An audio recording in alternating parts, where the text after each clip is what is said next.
Welcome to the 2021 Moves Open House. Today we have 6 speakers for your enjoyment.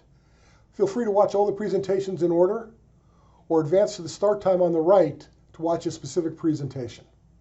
Thank you for attending. Anyway, so let me start. First of all, welcome everyone to the 2021 Moves Open House. It's going to be somewhat abridged this year because of COVID and other factors.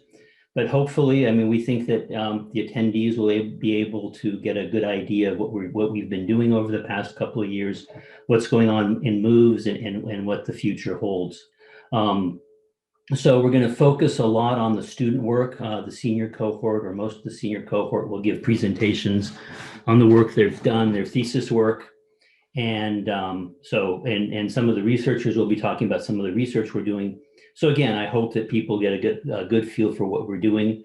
What's interesting about this year, since we're recording all of these, it'll be available to a wider audience. So attendance isn't as mandatory as Perry had mentioned. So let me get on to it right now. So I'm going to be talking about the state of moves. And so the agenda, the things I'm going to talk about a little bit about what's going on at NPS, some of the developments. Some of them are quite recent that are in fact going to impact us in various ways. Go over some of our current research, what we've been doing. The idea here isn't to be a comprehensive review of everything we've done. A lot of the research we've been doing for a long time continues. I'm going to focus mainly on sort of what are the newer things we're working on and what are the current developments. And then I'm going to wrap up with some sort of a discussion of where I see the future, where I see us going as time goes forward. So let me get into it. So first of all, there's been a lot going on at NPS over the past year. Not only have we gone through the whole COVID situation with having essentially gone almost completely to DL education and all the things that came with that. In the meantime, a lot of stuff has been happening in Washington that has a very significant impact, or will have a very significant impact on what we do. So the first thing, and I think anybody who's out in the DoD and who is aware of what's going on knows that the future budgetary, from a budget perspective, does not look as bright as the past. So everybody, all the services are looking at some significant budget cuts. And so there's a lot of running around trying to reassess where we are, where we're going, what's important, what's not. And of course, NPS is not in any way immune to this. So we are looking at a fairly substantial budget cut for next year for our mission budget. Now, the budget model at NPS, for people who may not be aware, we have two parts of our funding. One is our mission money, which covers most of the education, and then we have reimbursable programs, mostly reimbursable research. The reimbursable research isn't affected as directly by budget cuts, but the mission budget is. And so this has caused us to do a very significant review of what we're doing. So one of the things that have come out of all these discussions is a top to bottom review of all the programs, an assessment of which programs are relevant, which ones are not. One of the outcomes is that the Graduate School of Defense Management, which used to be called the Business School, is now being folded into GSOIS. And so we're doing some restructuring in response to these budget requests. The reality is that some curricula that we currently are teaching will be cut. So it's there's already been a couple of programs identified that won't be continued beyond the current cohorts. The good news for us is that the MOVES degree looks to be safe. So the most recent prioritization of the different programs, the MOVES degrees were in the list of programs that either must be kept, or the master's program was on the list of the programs that must be kept. The PhD program was, we really should strongly try to keep it. And I'm not really worried about the PhD program because essentially the PhD program doesn't cost anything. So keeping it or getting rid of it's not going to have a budgetary impact. The other thing that has come out of all these budgetary discussions and all the what's going on is essentially a very fundamental reassessment of what is the role of NPS to the Navy, to the naval services, and to the DoD. And as all of the senior leaders that have come through here, the CNO has been at NPS, the VCNO, other senior leadership has come through the commandant. And the theme that comes from all of them is NPS needs to show its relevance. We need to be able to focus on and show how we help the warfighter. And what's important in this is not just that at some point in the future, the work we're doing will be of value. We need to be able to point in as tangible a way as possible of how our work is going to advance the needs of the fleet and how we're going to help the warfighter. And so this is going to percolate through everything, both in education and research. The questions are going to be asked over and over again in the educational programs. How is this relevant to fleet needs? Clearly, there's going to be some sort of hopefully creative tension between these forces because we need to maintain academic rigor. But at the same time, we need to make sure that we're responsive to our sponsors' needs. So there's going to be more emphasis on direct relevance to the fleet. In one of the recent meetings, the provost mentioned that as we go forward, all the work we're doing, we should always include a statement of how the work we're doing is relevant to the fleet needs. We are moving much more towards applied research. There's a lot of pressure from N7 and other senior leadership organizations that we should be doing things that help the Navy now. And how this will impact us is not clear at this point. A lot of this stuff is very new. Just last week, we went through a fairly extensive exercise to review the different curricula. So there's a lot of changes out there. One of the things that seems to be a drumbeat that's been intensifying over the past year or so is the push to do more classified work. A lot of questions that are coming to us, a lot of the projects, a lot of the areas that our sponsors would like to investigate require working in classified spaces.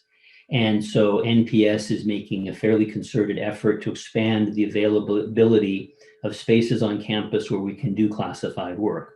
So this is going to be a theme that we're going to see going forward, where there's going to be more emphasis on classified work, relevance to the fleet. We have different organizations being stood up on campus to interact closer to the fleet. We've been working, meaning moves, we've been working more closely with the Navy Modeling and Simulation Office. We have close connections to the Marine Corps Modeling and Simulation Office. And we're just going to be working on strengthening those ties so that we ensure that what we're doing remains relevant and of value and significance to the fleet. So the bottom line of what's coming and what's happening is that the status quo no longer works. We can't go back to our old ways of doing things. We need to look at new ways of going forward. This has implications both for research and education. There's going to be more and more emphasis on us expanding our distance learning education opportunities. So one of the things that in moves we're going to be looking at going forward is how can we expand what education we can offer to the broader community through distance learning methods. We've learned a lot in the past year because of COVID that we can in fact still maintain a quality education through a DL environment. We've also come to realize that it's not the same as resident, so resident education won't go away, but at the same time, it's opened our eyes to the possibility of what DL can do. So this is essentially the state of where we are at NPS. There's a lot of changes. The president is very optimistic about the future, but we can no longer coast and continue to do what we've done without really making sure that we understand why what we do is important to the Navy and to the DoD as a whole. So with that, I will go on to the talk about moves activities. So program degrees of the degree program. Chris Darkin will be, I think he's the next talk is Chris Darkin talking about the degree program. The only things I want to mention here is for some reason right now we have an unusually large number of PhD students. I think we have, as I counted, I think we have 5 or 6 currently, 5 or 6 people pursuing their PhDs. So it's an unusually large number and it's interesting. There's a lot of very interesting work going on there. The other thing I'd like to mention is that we finally got approval and we started our first cohort of the applied modeling and simulation in healthcare DL masters. This is a master's program that grew out of the certificate, the Modeling and Simulation for Healthcare certificate that we've had for a while. And this is going to be, I think, really important as modeling and simulation plays an even bigger role in the healthcare community. So we just started that program. For the next part of my presentation, I'm going to be talking about the research that we've been doing. I'm going to be focusing on some of the growth areas where we've been working in some of these for the past few years, but there's a lot of growth going on. And the other thing I'd like to mention is that one of the big changes that's happened over the past year and a half is we've been much more efficient and effective in participating in different types of interdepartmental research projects. We have a couple of fairly significant efforts helping where we have collaborative projects with other departments. So that's been an important development for us that allows us to have a better impact on NPS and also to broaden the reach of our expertise.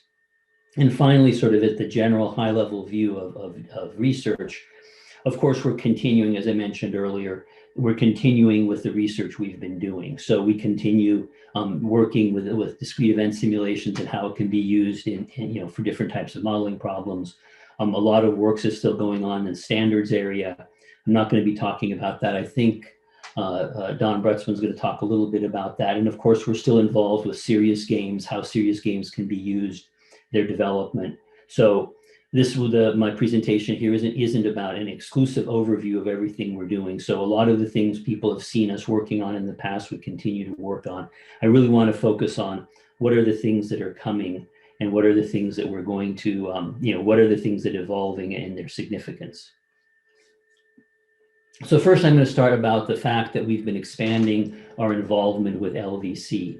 So about 3 years ago, we started working more actively on having a stronger LVC component in both the curriculum and in our research efforts.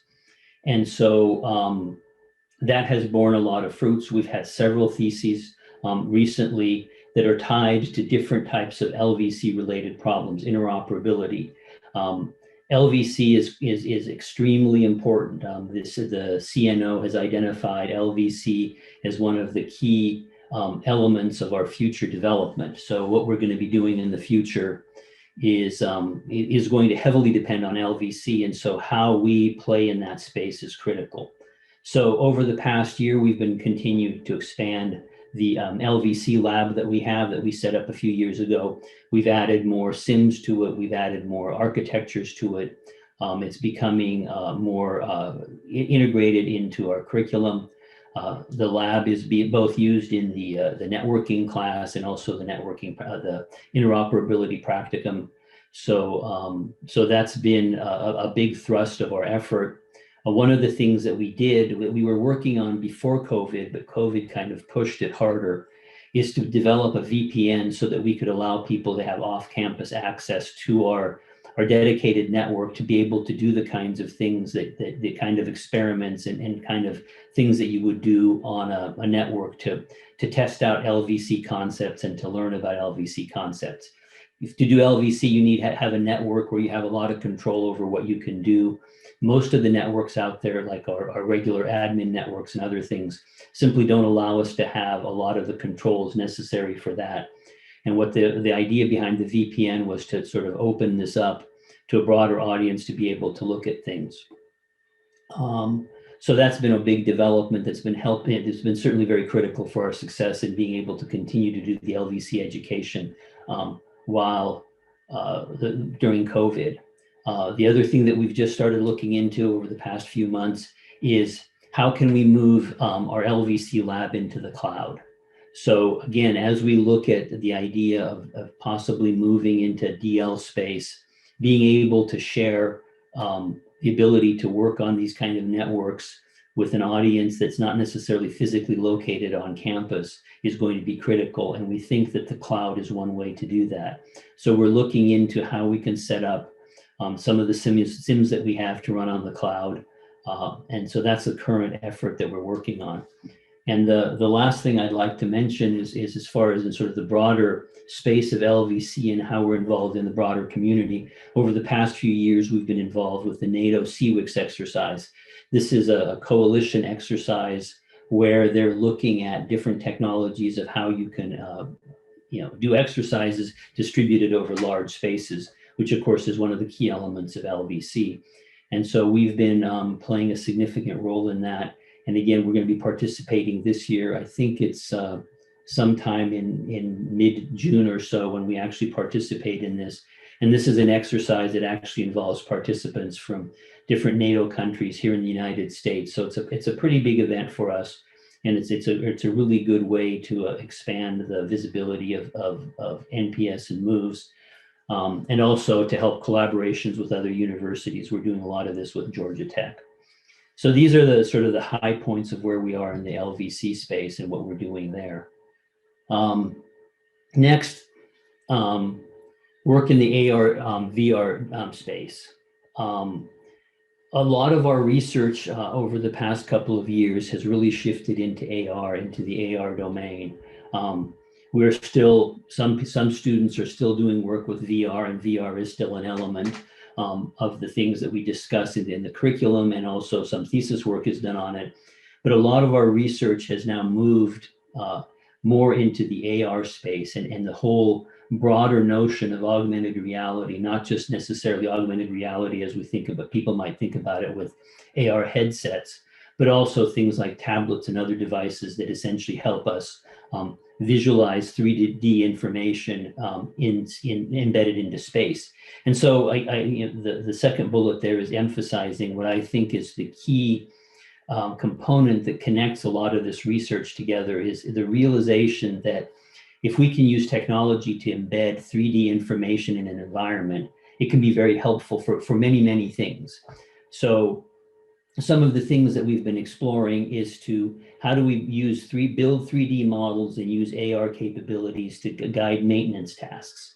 So in moving away from what often was the initial idea with things like AR was what is often somewhat pejoratively referred to as the floating PDF, which in itself was not necessarily a bad idea, but the idea of actually using more contextual information to guide people to do things. So for example, the work that we've been doing for a few years is in maintenance tasks where the AR system actually points in the real world to where different things need to be connected and what processes need to be done.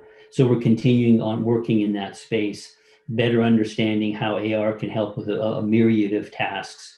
Now we're looking at, for example, how AR can help people doing tasks where they need to manipulate things that they can't see. This is a problem that occurs in a lot of maintenance and other types of tasks.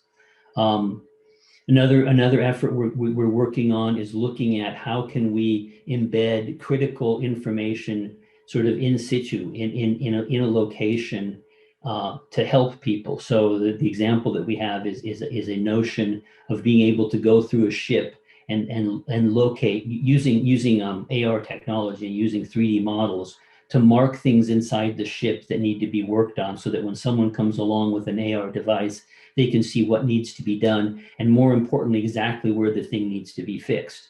So for example, if there's a room that has 3 valves in it or 4 valves in it, if someone says, you need to fix the second valve, you don't know whether it's the second from the left or right. If you have using AR, if you have an arrow pointing to the exact one that's sitting there floating in space, it guarantees that you're going to be working on the right thing and have the right information. So we're working on doing some work in that space. We're doing this work with Port Hueneme. Some of the things we're continuing to think about and work on is how do we create 3D content? In other words, how do we develop processes to make the creation of these 3D models more efficient? Traditionally, all this is done using different types of CAD processes, sophisticated models of objects that are complicated and expensive to build. But a lot of times the information that needs to be embedded is actually really simple, just a few locations in 3-dimensional space. So another thrust of an inquiry we have. And a project that we started working on in the past few months is looking at 3D displays. So we're working with a company in Texas that has a project with the Navy investigating how new display technologies can be used to better display the battle space, say in command and control systems. So we're looking at the basic problem of what is the information and how can it be displayed in the battle space.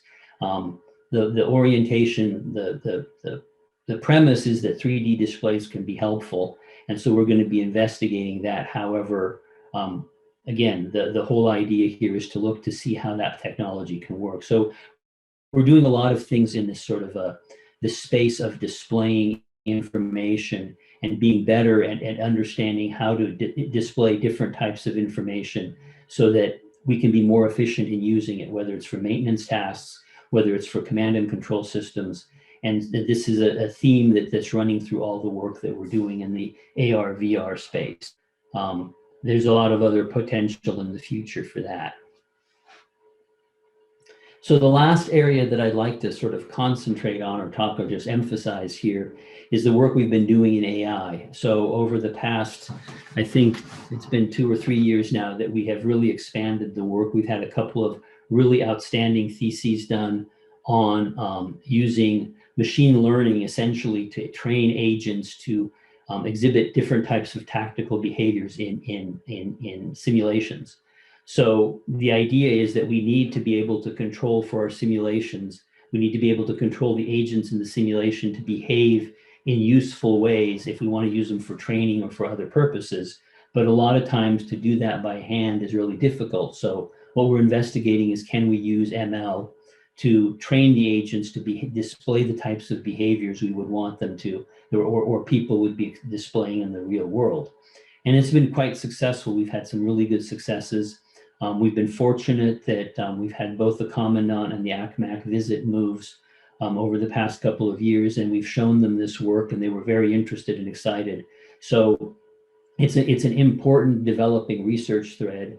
Now we're expanding beyond the thesis work into investigating how these capabilities, these kind of AI capabilities, can be integrated into fielded sims. So we're looking at, once we've developed these, because currently we're developing these technologies using essentially simple but representative sims just to sort of learn how the whole process works, but for them to be of value, clearly they're going to need to be embedded into fielded sims.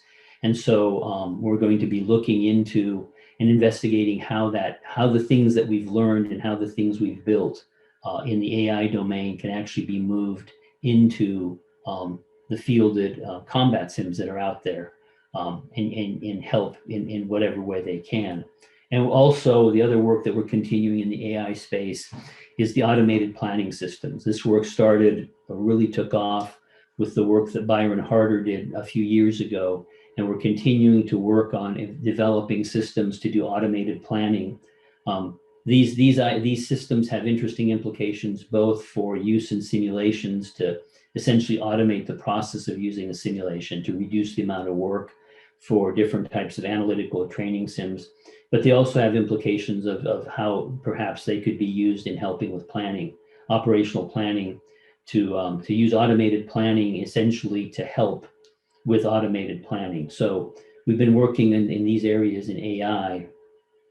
So this is an area that has been expanding, and I think it's going to grow a lot.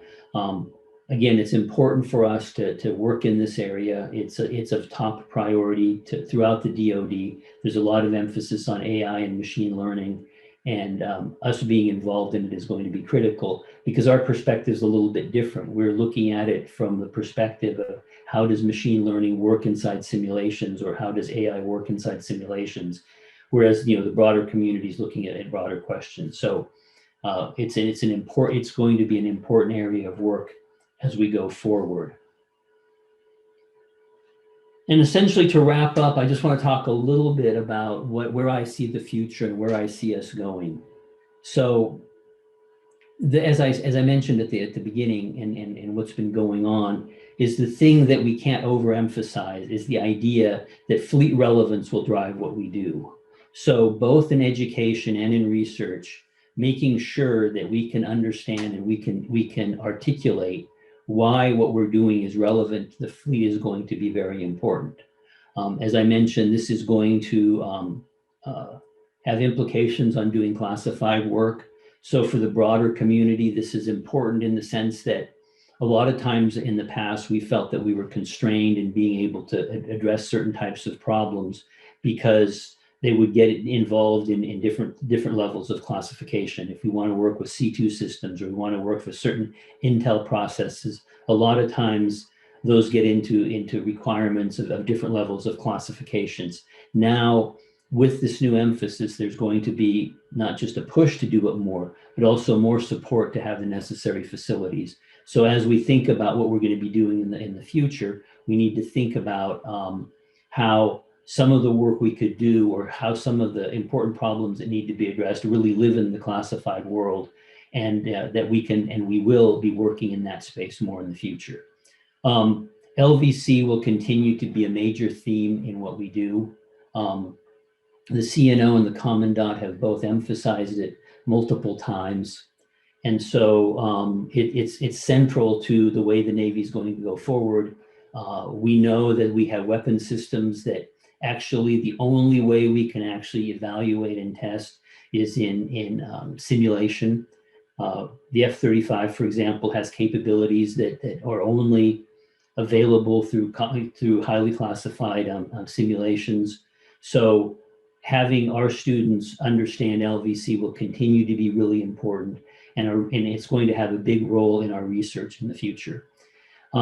Information visualization, this is sort of the general term that I've kind of coined for what we're doing. A lot of the work we're doing in AR is in this direction, but in general, the idea of visualization of information or data visualization, I think has to be a big theme in the future.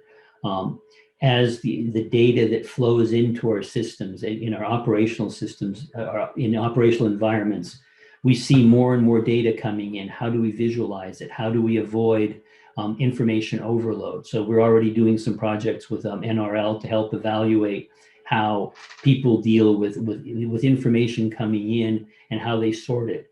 Well, visualization is going to be a big part of how we can digest all of that vast amount of data and put it into ways that would reduce the cognitive load on the people working in this space. So AR, VR will, especially AR was going to be part of this, but sort of the broader questions of data visualization, I think, is going to be an important part of our future. AI, I mentioned that, I just finished talking about that. We need to expand what we do at, how we can use sims to make them better. This is going to be an important thrust in the future. And then the last thing I haven't really mentioned earlier is the notion of wargaming. We are looking at how to integrate it into the curriculum in different ways. We have a course in wargaming, but looking at more of the M&S aspects of wargaming. This is something that I think in the future we need to put more emphasis on. The Marine Corps just opened their broke ground on their multi-million-dollar wargaming center. So wargaming is going to be important. The Army talks about it, the Navy talks about it, the Marines talk about it, the Air Force talks about it. Clearly, it's important. And I think that we need to understand and we need to help figure out how M&S can play a role in this. A lot of times when we have discussions about wargaming, it seems that we always get back to the tabletop wargame. But I believe that if we look at it, there will in fact be ways that M&S can help. Because clearly, if we're building and we're relying on it as much as we are, we need to push it beyond the current state of the art. So this is what I see as where we're going, or what the trends are in the future of where we should go. And with that, I am almost out of time. So thank you, everybody. And again, welcome everybody to the open house. I hope it will be beneficial and useful and information. And I guess in the remaining 1 minute, if there's any questions, I'd be happy to answer anything.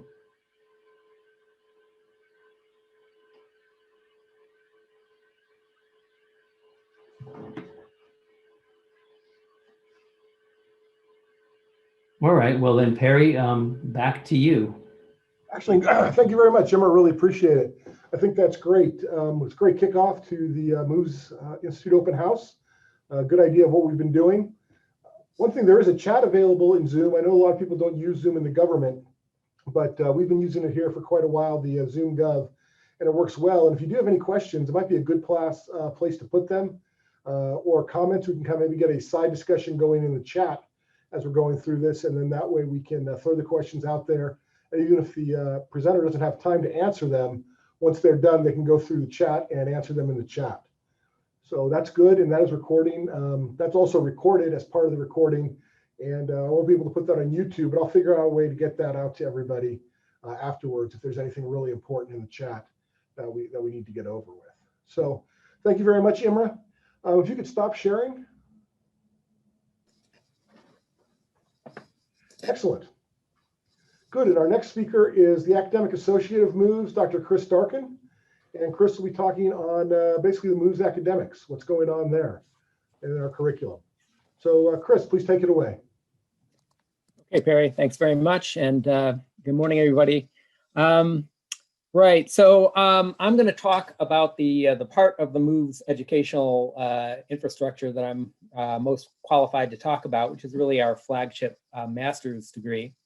And there hasn't been a whole lot going on, whereas I think we're just at a point where things are going to start happening, but there's still a few things to catch people up on.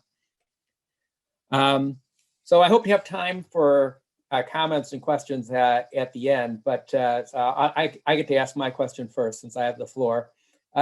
So I'd like to be thinking about my question, if you don't have anything else better to think about as I go through my my comments. Education that is at all related to job performance, and it is for our students. I mean, we're really educating them. It's not job training, but we're educating them in the hopes that this is education that's going to help them in their future job performance. Any kind of education like that always walks a certain line, right? The line between general and specific, right? So general is, broad knowledge and skills. So for moves, that's stuff like the math, the programming, general techniques, like, not stuff about a specific DoD model, but about modeling in general, not stuff about how AI is adapted to actually being used in DoD today, but general techniques of AI. That's all general knowledge stuff. And the hope is that enables students to adapt quickly to new situations. We know that our students definitely encounter new situations moving forward, right? Threats always evolving, our leadership's always changing, the technology picture is always changing. So those shocks to the system will definitely happen. We need to be general, but we also need to be specific, right? We want to give people specific tools that are going to be as closely tied as possible to the jobs they're going to be doing in the future. But any of us have crystal balls. So what this really means in practice is we're trying to convey knowledge that we know has been useful to people in the past, maybe the recent past, but still the past, or just kind of projecting forward what we anticipate to be useful, okay? Now, it'd be great to say, okay, that's fine. So just be great, be 100% general and 100% specific. Obviously, that's nonsense. You're always going to have to walk a line between the two. And something that's always on my mind. So the question is to you guys is, how is the Moves curriculum doing in terms of walking that line? So you will certainly see that our general knowledge is probably a little bit weaker than it's been in the past, hopefully in favor of a lot of good specific knowledge, but you be the judge. Okay, so I don't have time to talk through the Moves curriculum in detail. These slides are really this is the whole curriculum here, the first year and the second year. These are really for other people just to have as a point of reference and reading offline. You can also go online to the NPS academic catalog and see the same information in a different form. But in a nutshell, Moves is meant to be a technical curriculum. Now, obviously, we're not as deep into the math or into the numeric algorithm analysis as you'd expect from an OR student.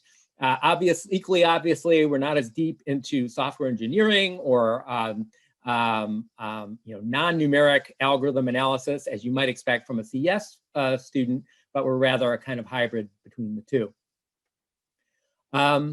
So what is currently going on?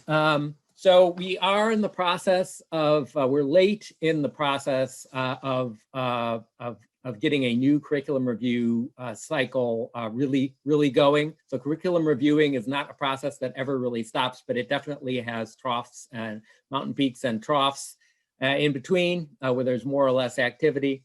So right now things are just starting to heat up. So the sponsor has asked for information about the curriculum. Current information. This means collecting syllabi. It means students and faculty filling out surveys to provide the sponsor, which is currently the Marine Corps, information on the current state of the curriculum. And what normally happens after that, and I presume it will be the same this time, is that there will be some analysis of the data, some identification of issues, and a process of planning how those issues are supposed to be resolved. And if that concludes successfully, then this will culminate in a formal curriculum review where we'll sit down, put the plan in writing, and it will be signed off on the highest levels. That's the way it's supposed to go. So since there isn't a lot of news on the current one, let's maybe look back for a minute about the last one. It's always good context, right? So it was completed in 2018. It didn't get signed into effect until early 2019. I think it was February 2019 when it was finally signed off on completely, okay? And a number of things were done in that review. Removal of the refresher quarter. So we wanted to teach DoD modeling and simulation right up front. It was considered a necessary course, and that meant there's no optional quarter in the curriculum anymore. It's a 20-month, 4-month curriculum where all of it is considered mandatory. The second thing that happened is that we took a little math out of the, in terms of courses, we took a little math out. The linear algebra course was removed and the wargaming course was added, okay? And even now, so we're just at the point where it's now maybe, I don't know, students listening, maybe you can comment. So it's just the first cohort to take the wargaming course, the first moves cohort in a long time. Is just taking that course right now, and I think it's just wrapping up. So maybe today we'll hear comments about that, and if not, then sometime in the near future, it's now fair to ask how well that's working out. And then we also did a bunch of other course enhancements to the interoperability practicum. We added LVC information. You heard Emery talk about emphasis in that area, advanced networking concepts. The SSDR course was enhanced to add additional material about specifically the limitations of the models as opposed to their strengths. And 3101, which is the intro modeling and simulation course, had material added about conceptual modeling and enhanced material on modeling and sim programs in the DoD. So that's what happened last. Okay. Now, more recent context, there's not a huge amount here, but enough to fill up a slide pretty well. So we've had some staff rotation, as is always the case, but Glenn Hodges is now retired, so courses that he's taught had to be taken over by other people. So Kurt Blaze is back teaching the SSTR course, and Imra will, for the first time, be teaching the DoD modeling and simulation this summer. We've also, like everyone else in the world, have been impacted by COVID, some small impacts and some large ones.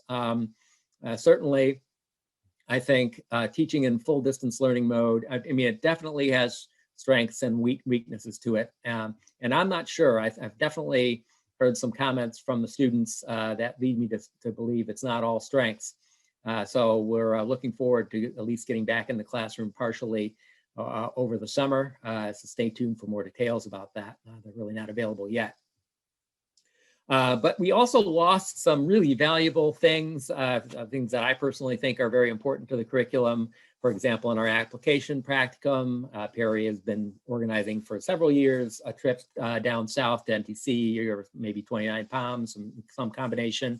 So students actually see how these big events are put on. And so that obviously was not going to happen in the COVID environment. So Imre mentioned that our budget is being cut, right? So this is having a lot of impacts, will continue to have impacts. So one specific one that hasn't been mentioned yet is that the CS has just not had enough budget for all the course sections that need to be taught. So the CS has required that all courses be standardized. And what that means is shrunk, because we had a lot of supersized courses, both in MOVES, but I think even more in the CS master's degree. And it was kind of mandated, gently mandated, but mandated that all courses should be at most 4 credits. And like, that's like, a 4.0 course, 4 lecture hours, 0 lab, or 3 lecture hours, 2 labs. And most importantly, because this is a budget issue, instructors will only be paid at most that amount for a course. So what this is going to mean is for the 2 courses that are in the MOVES curriculum, which are CS numbered courses, those needed to be adjusted. So that's going to mean we have 1 less contact hour per week for both of the introductory, for 2 of our introductory programming courses, the JavaScript and Java courses. That's not a good thing. That does concern me, but hopefully won't sink our ship here. And furthermore, it means that the 3 practica, which are also jumbo scale courses, will be reimbursed less. But the decision was taken internal to MOVES that we don't plan for any hour reduction, and I don't imagine we'll be given any grief for that as long as we don't expect to be paid for as those courses were reimbursed in the past. They will be reimbursed at the standard rate for a full course. Just a final bullet here is that in the context of reviewing the curriculum, I mean, you might wonder what's to review, right? You see the list of changes was not real great, and we think we accomplished what we're supposed to accomplish. Why this constant exercise of reviewing? And it is meant to be constant. With peaks every 2 years, maybe, but it's meant to be a constant exercise.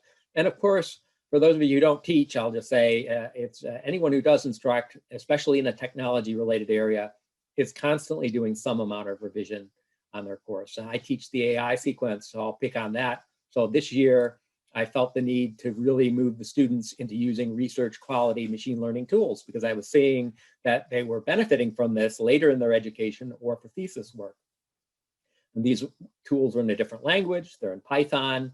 They're super capable, but that's not always a good thing when you actually need to learn to use those tools. So that was actually a pretty major change. The summer course, it's been mentioned that we have this very simple kind of traditional hex-based war game in electronic form that we've been using as both a research tool and as a teaching tool. And students use that over an extended series of lab exercises in the summer AI course. And both of those, I mean, it sounds like that's just good stuff, right? But obviously, when you put new stuff in, stuff can pop out or needs to pop out. Something needs to be reduced to make room for the new thing. And sometimes those results are surprising. And so this means, even for me, when I filled out my survey, I was surprised that I couldn't actually check one of the boxes that I really expected to be checking for the summer AI course, just because some things have been shrunk. And probably this means that things are going to need to be refactored in the future, once we finish up with our curriculum review. But this is a normal process. And this is why it is a constantly active process. So that's really all I had to say. I'm going to just check the chat channel here, and I'll try to, if I can get it to stay on the screen for me. Let me see here. Let me stop sharing because my screen is acting weird. Chris, this is Perry. I've been watching the chat and not a whole lot of questions. Glenn Hodges made a couple of really good points. Okay. Dave Park's here with me in my office, and Dave wants to ask a question. Oh yeah, sure. Go ahead, Dave. Hey, good morning, Chris, and for everybody else, is Colonel Dave Parks from obviously former MOVE student and currently serving out at Fort Eustis as part of Army Futures Command. So my question kind of goes to your second slide, Chris. You talk about walking the line, and I like that. I like that slide because it leads me to wonder what exactly is the feedback mechanism. I mean, you have end of course surveys. Folks come back to things like this. They come to the MOG year to year, and sometimes those conversations surface, but it ties into your curriculum review. So what are some of the feedback mechanisms, and are there more required from folks that are out in the force, either 1, 2 years removed from the program or even 10 years? How are they using the skill sets that they acquired here? Or are there things that they, quite frankly, learned it and then dumped it because it wasn't valuable? Is there a good mechanism to collect that? Yeah, let's discuss that. Yeah, so yes, obviously we do hot washes on a quarterly basis, but that's just the short-term view. For the longer-term view, yeah, we do rely on questions like yours right now here in the MOG, and for people who are tuning in or in the open house. So for people who are tuning in to the open house, if you have ideas, now is an opportune time to go and poke me or poke other people in moves and make your comments and get your questions answered. Now, as part of the formal curriculum review, there is this kind of surveying mechanism that's going on, but actually it's a good question. I don't know if I can answer. Well, you could tell me, Dave, did you get a survey, or are they just surveying the Marine Corps students, since that's who they're responsible for and that's who they can? It's a little bit onerous, honestly, to fill out the survey. So they maybe feel they can only put that on the Marine Corps students. I don't know. Yeah, it's a good question. And if I did receive it, I don't remember filling it out. So I don't want to say that I didn't get it. And everybody always gives the answer that they're busy, but it just seems like the different groupings of folks that have been, 2 jobs removed from the MOVES program, I think would be some of the most valuable feedback. So you go to your first job, did you use the skill sets? The things were fresh in your mind. But then you go to the second job and you realize there were some enduring themes that you used in each and every job you had after MOVES. And then maybe there's some things that were very specific, kind of like to your slide. But I think it takes a dedicated effort to figure out who are the people in each of the cohorts and then reach out to them. Now, I understand people retire or they cut their career short, but there's a large majority of folks that I really believe that would give you that tangible feedback and are still willing to be a part of the curriculum process because of their time spent here. Over. Well, okay. I would definitely like to take you up on that. I'm taking that as an action item in one form or another. Glenn's got his hand up. Maybe he's got an answer for us. Yeah, I was just going to say that I do not believe that the survey that the Marines use was sent over to AMSO for them to also send out to the Army students that have been through the program, and that's something that we can, I'm sure, coordinate with McMizzo to do. But it wasn't done during the couple of years that I was in the deputy seat. Over. Right. Well, I'll plan to poke them, but it wouldn't hurt to poke them maybe from the Army side as well, so they know it's for real, right? Because I can't volunteer Army's people's time for a task like that. But Chris, I'll just say, and I'll be quiet. I apologize for monopolizing the conversation, but you got Colonel Scott Gilman at AMSO. Obviously, you have me, but you've got some up and comings. You got soon to be Colonel Mike Stinchfield going to the War College. That's going to come out and stick and move as an 06. You've got DJ Durall, Colonel DJ Durall, soon to be Colonel John Dvorak. I mean, there's a trend here where your NPS grads are becoming some of your senior FA-57s.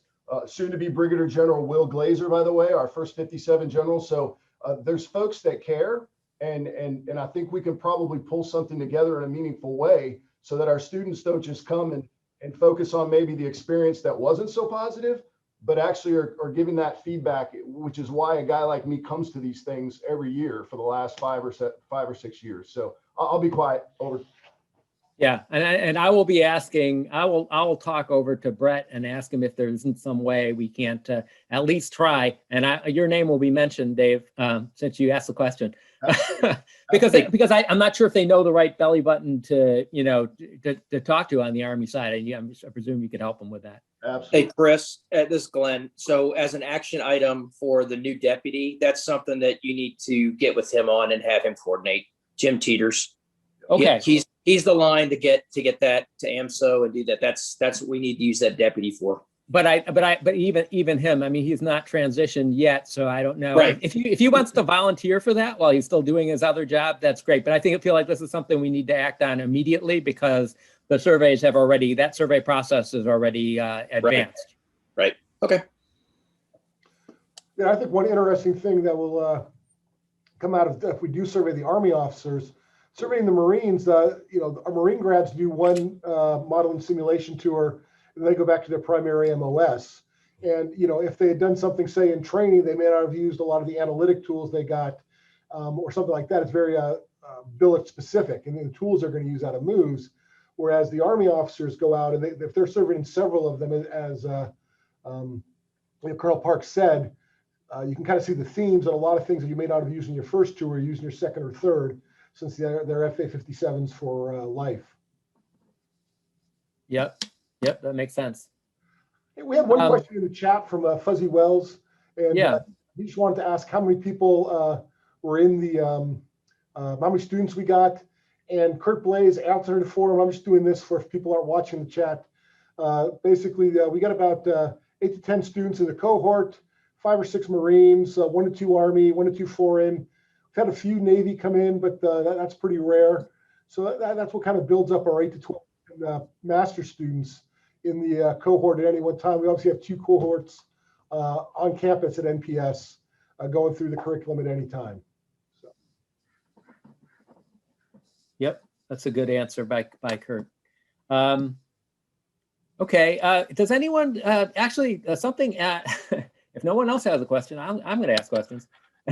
So, Imra, are you still tuned in there? You may have had to go on to something else. I don't know. Are you still tracking us? I'm still here. I just had to get to the mute button.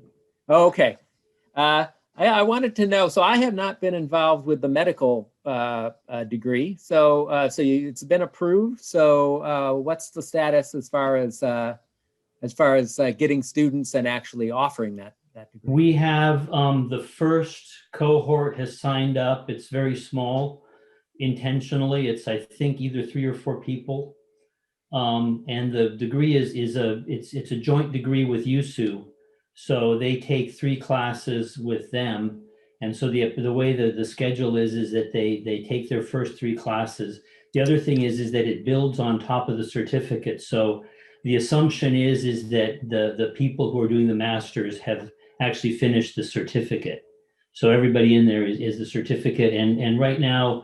The thing that we're working on is the funding issue. Since it's a reimbursable program, it's been somewhat of a journey to find the right people to pay for it. But we have some things lined up that look like we'll be able to get the funding.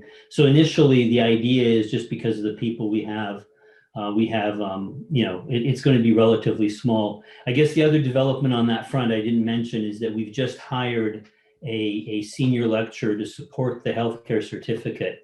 So as of June 7th of this year, MOVES will have an MD as part of the MOVES faculty, as an intermittent member of MOVES.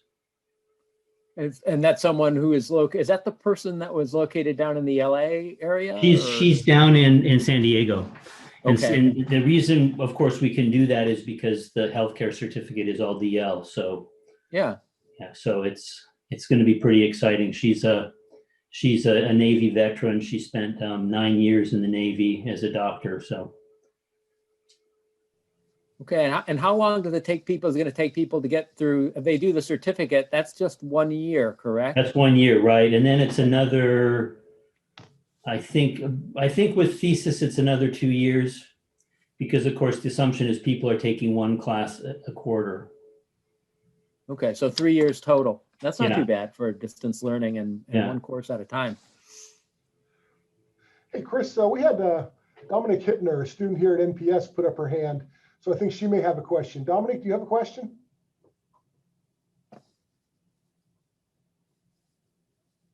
Hi, good morning. Can you hear me okay? Yeah, we hear you. Okay, good. I just wanted to say hello, and it's a pleasure to meet you all. I'm a PhD student here, and my husband is as well. And so we're not actually 57s. We're non-traditional MOVES background students, interdisciplinary students. And so for us personally, I know the acquisition corps will be utilizing us differently. And so I just wanted to know if there was a long-term plan for branding for just as you're projecting out for the future cohorts that are like ourselves, that are non-MOVES background, traditional moves glide path, if there was a plan for future cohorts. What we expect, well, I don't know. Should we be planning for that? So since you're non-traditional, you might be, if you guys are unicorns, then we probably shouldn't be planning for more unicorns. But if there's going to be a stream of students, then we can certainly take that on.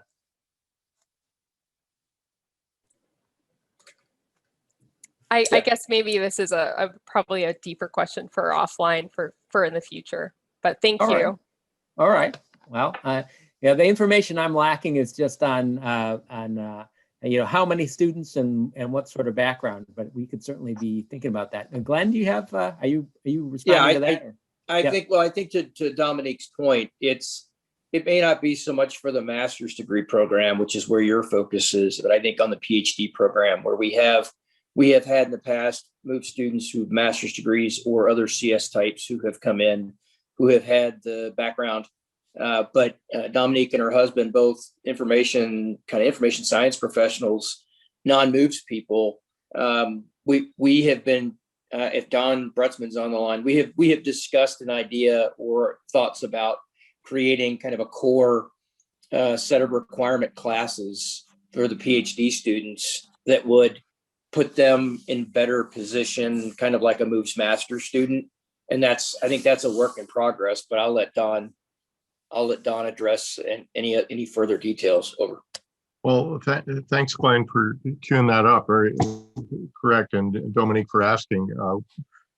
We're getting steady interest in the PhD program, and of course, MOVES is quite cross-disciplinary. So I'm hopeful, I'm optimistic that we can start driving student flow in, reapproach historic levels, which were much higher, to get greater recognition in all the services about the value of our degree, keep building all the partnerships across campus. There are a few topics that we can't have some kind of angle on, and the faculty hasn't huddled up yet, but we've certainly learned some lessons during the lockdown with all the distance learning, and how do we continue to evolve, grow, unlock moves. I think these are really interesting challenges in the coming year.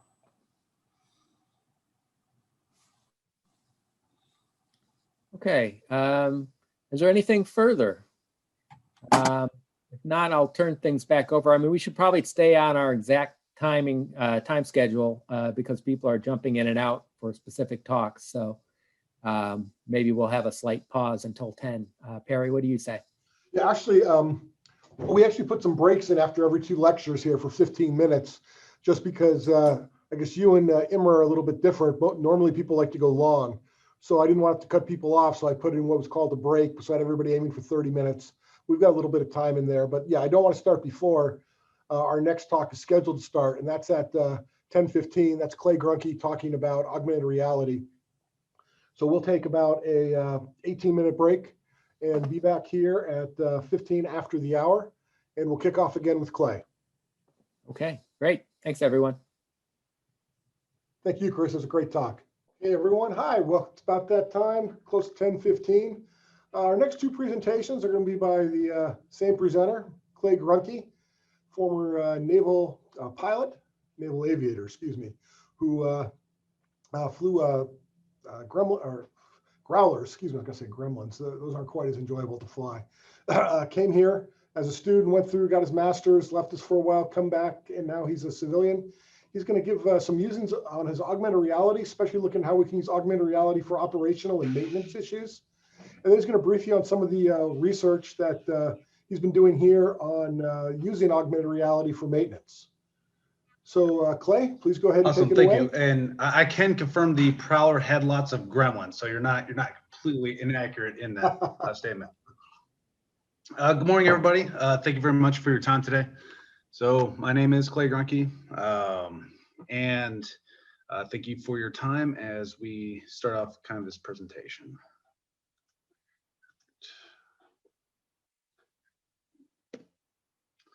Okay, get this out of here. All right. So this is just kind of an overview of thoughts, and you can't, so augmented reality and operational maintenance, you could talk for literally for hours on it, but this is kind of just give you kind of just a glance at kind of some of the things that we're interested in and sort of the direction that we see some of this going. So augmented reality in itself is just a tool. It's not going to solve our problems. As most of you know, there is a lot of kind of misconception out there in the program offices about what this can and cannot do. But in general, I think it's a very valuable tool. Having flown with it in the F-18, I flew with the JHAMX headset. So that gave me a good kind of understanding and appreciation for what augmented reality could do for me as a pilot, kind of building my situational awareness. And that sort of drove me in that sort of line to figure out, okay, what are some of the other areas that we can be applying this to? And so that's a large part of where I like to develop my research at.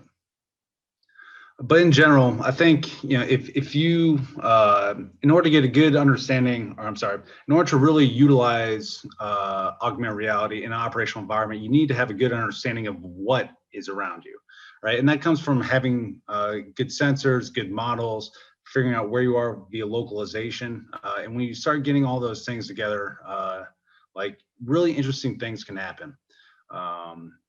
So I think conceptually, and I don't know if there's a better term for this, but effectively, I think we need a digital twin, if you will, of our environment, of our operational environment. So that way we can model on it and do, and think about how we can use new information with it. So the benefit comes with human machine teaming with augmented reality. So if we're able to understand information contextually and spatially, and that reduces our cognitive load, I think we can do more with it.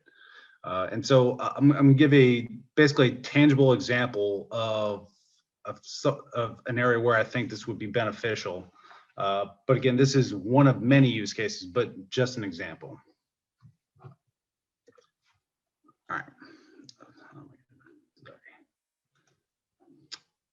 Trying to pause that and it's not pausing. Okay, so search and rescue. So right now, if you are going, does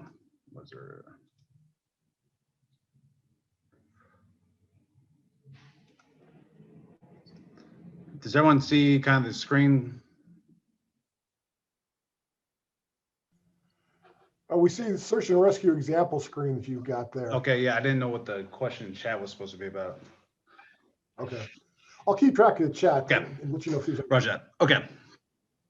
So search and rescue. So right now, you can imagine, you know, somebody we've lost a sailor overboard, or somebody's ejected and they're in the water, and we have to go find it. So you're scrambling all these assets to go search this wide area of water or land. And when you're flying out and you're trying to scan the ocean, your eyes quickly glaze over within a couple seconds because of the uniformity of the ocean, right? Or whatever terrain that you're operating off of. It's hard to focus and then keep up a good sort of scan pattern. Well, what's interesting about sort of these different technologies is, so I can understand where the airplane is in 3D space, right? So we have GPS. I'm able to understand the long altitude. I'm able to understand the orientation, the position in space that this is in. With augmented reality and sort of just the way it operates and kind of the technologies you need in order to make it work, I can understand where I am within that cockpit. So like the JHAMX headset, I understand where my head is, and then glue or present information to the pilot with either radar data or some other thing. So in the particular case of the, let's say of the helo here, if I understand where the pilot's head is in 3D space, or any of the crew members, I can understand where they're gazing on the ground. Now we start looking at the ability to track eyes, which a lot of our new headsets are incorporating with the HoloLens and other examples. So now with those three, if I understand where in 3D space the aircraft is, where the position of my head is within the cockpit, and then where my eyes are looking, now I can project where on the earth my eyes are focusing on, right? And so what's interesting about this is now conceptually imagine you are painting the ocean with your eyes, right? So now we have the ability to scan the ocean and figure out, okay, where have I looked? Where have I not looked, right? And so this is when it really starts coming interesting, and being able to incorporate kind of simulation into this, where, you know, as we're looking in the ocean, we're painting it with our eyes, you know, it can effectively be, we can be marking a confidence value, a confidence of how likely it is that the crew member or whoever is not there. And think of it like it could be like a seed die, right? So it can dissipate over time, because, you know, it's not going to be 100% confidence, right? Because we're human. You're not always going to catch things. And with the ocean conditions, you can model it to where it could dissipate according to like how bad the waves are or anything like that. So like that is one tangible operational example of how we could be using augmented reality in flight, and also using modeling at the same time. But some other kind of thoughts that go along with that are that the Navy doesn't have a good way to test these innovative flight ideas. So it's not like if I want to come up with the idea like this, there's not a Seahawk I can go attach my augmented reality headset to and then go fly. If I want to do stuff with air-to-air combat, like I can't create a software load and go load it to the F-18, right? So in general, we have to start thinking about new ways we need to show concepts as feasible, be able to test them, and then be able to throw them over the fence, if you will, to the appropriate program offices. And in general, I think conceptually, we need to start testing these concepts if we're really interested in innovating and iterating and keeping up our capability. And we need to get out of the lab in order to test some of these and not just stay in there. The other kind of section of this for the discussion is the maintenance. And kind of the way that that we're thinking about it is it's a continuum, right? It's not just fix the current part or do the current task on the engine or something like that, right? So there's a whole kind of thing of understanding the high level task of, okay, what needs to be done just in general. So this isn't put in the context of a ship, but you can extend this to aircraft or a lot of other different vehicles as well. But it could, with respect to the ship, we have a lot of issues with that, which is why it's the CNO's top priority. So understanding at a high level, like the different coordination of the task, this doesn't really have to do much with AR, but kind of figuring out what needs to be done and the order needs to be done is a real important part of that. And then the next kind of piece is understanding where in 3D space that this needs to be done. So where on the ship? So figuring out where I need to show the engineer or the sailor in order to do the corrective action. Perry, I believe, will be talking about the ONR study later, but this is one of the things that we hit on was the waypoint navigation. So figuring out how to show people like where a task needs to take place. There's a huge problem with that, with the way that we currently do it, because it's only via text. So that's one of the benefits of augmented reality. Again, if you could localize, if you could figure out where on the ship you are, and then figure out where the task needs to be done.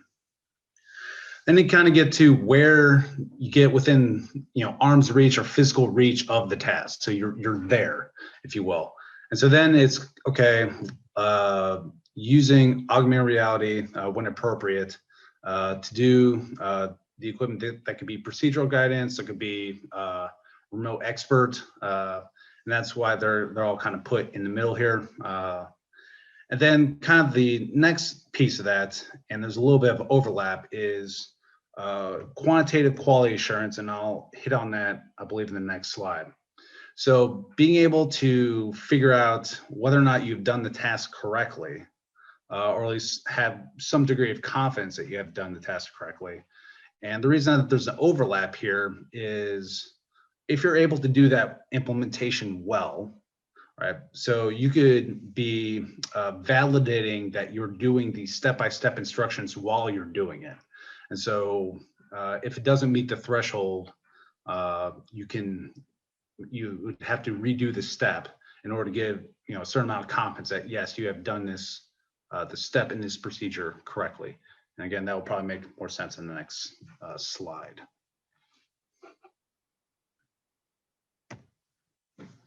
Okay, so qualitative quality assurance. So what is that? So the way that we do maintenance in the Navy, and I would venture for the other services as well, is highly subjective, right? So I do a task. I'm looking at it. Yep, I've done this correctly. The QA rep comes behind me, looks at it. There may be some dials, some readings that are quantitative, but a lot of it's looking at like, okay, yeah, that looks right to me, and then signing off on it, right? So in the end, it's highly subjective. And so what the qualitative part is, we need a way to start injecting objective data into that. And I think one of the benefits with augmented reality are some of the tools and technologies that go along with that. And it gives us the opportunity to rethink how we are doing maintenance, at least rethink how we're doing quality assurance. So right now, kind of the lowest hanging fruit and what several of the companies are trying to offer that kind of do these different services is, well, you can record the step-by-step procedure. So as I'm an engineer or I'm a maintainer and I'm fixing the part, I can just be video recording it, and then somebody from QA can later go back and verify or validate that I've done the step correctly. While that is better than what we are doing today, that's still not really achieving the same thing or achieving what we need to get to, because in the end, it's still subjective, right? So in the end, you have somebody looking at the video and making a judgment of whether or not they did it or not. And it's also not scalable either.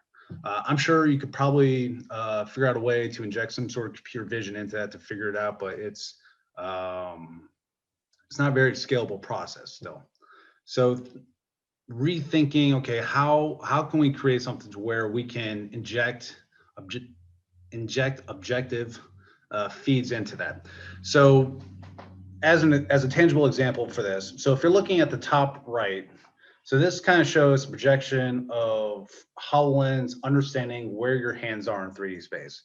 It's actually, it's really cool, for lack of a better term, how well HoloLens 2 is able to do the tracking on this. So they've done a lot of machine learning on it to kind of figure out the orientation of your hand, and it works pretty well.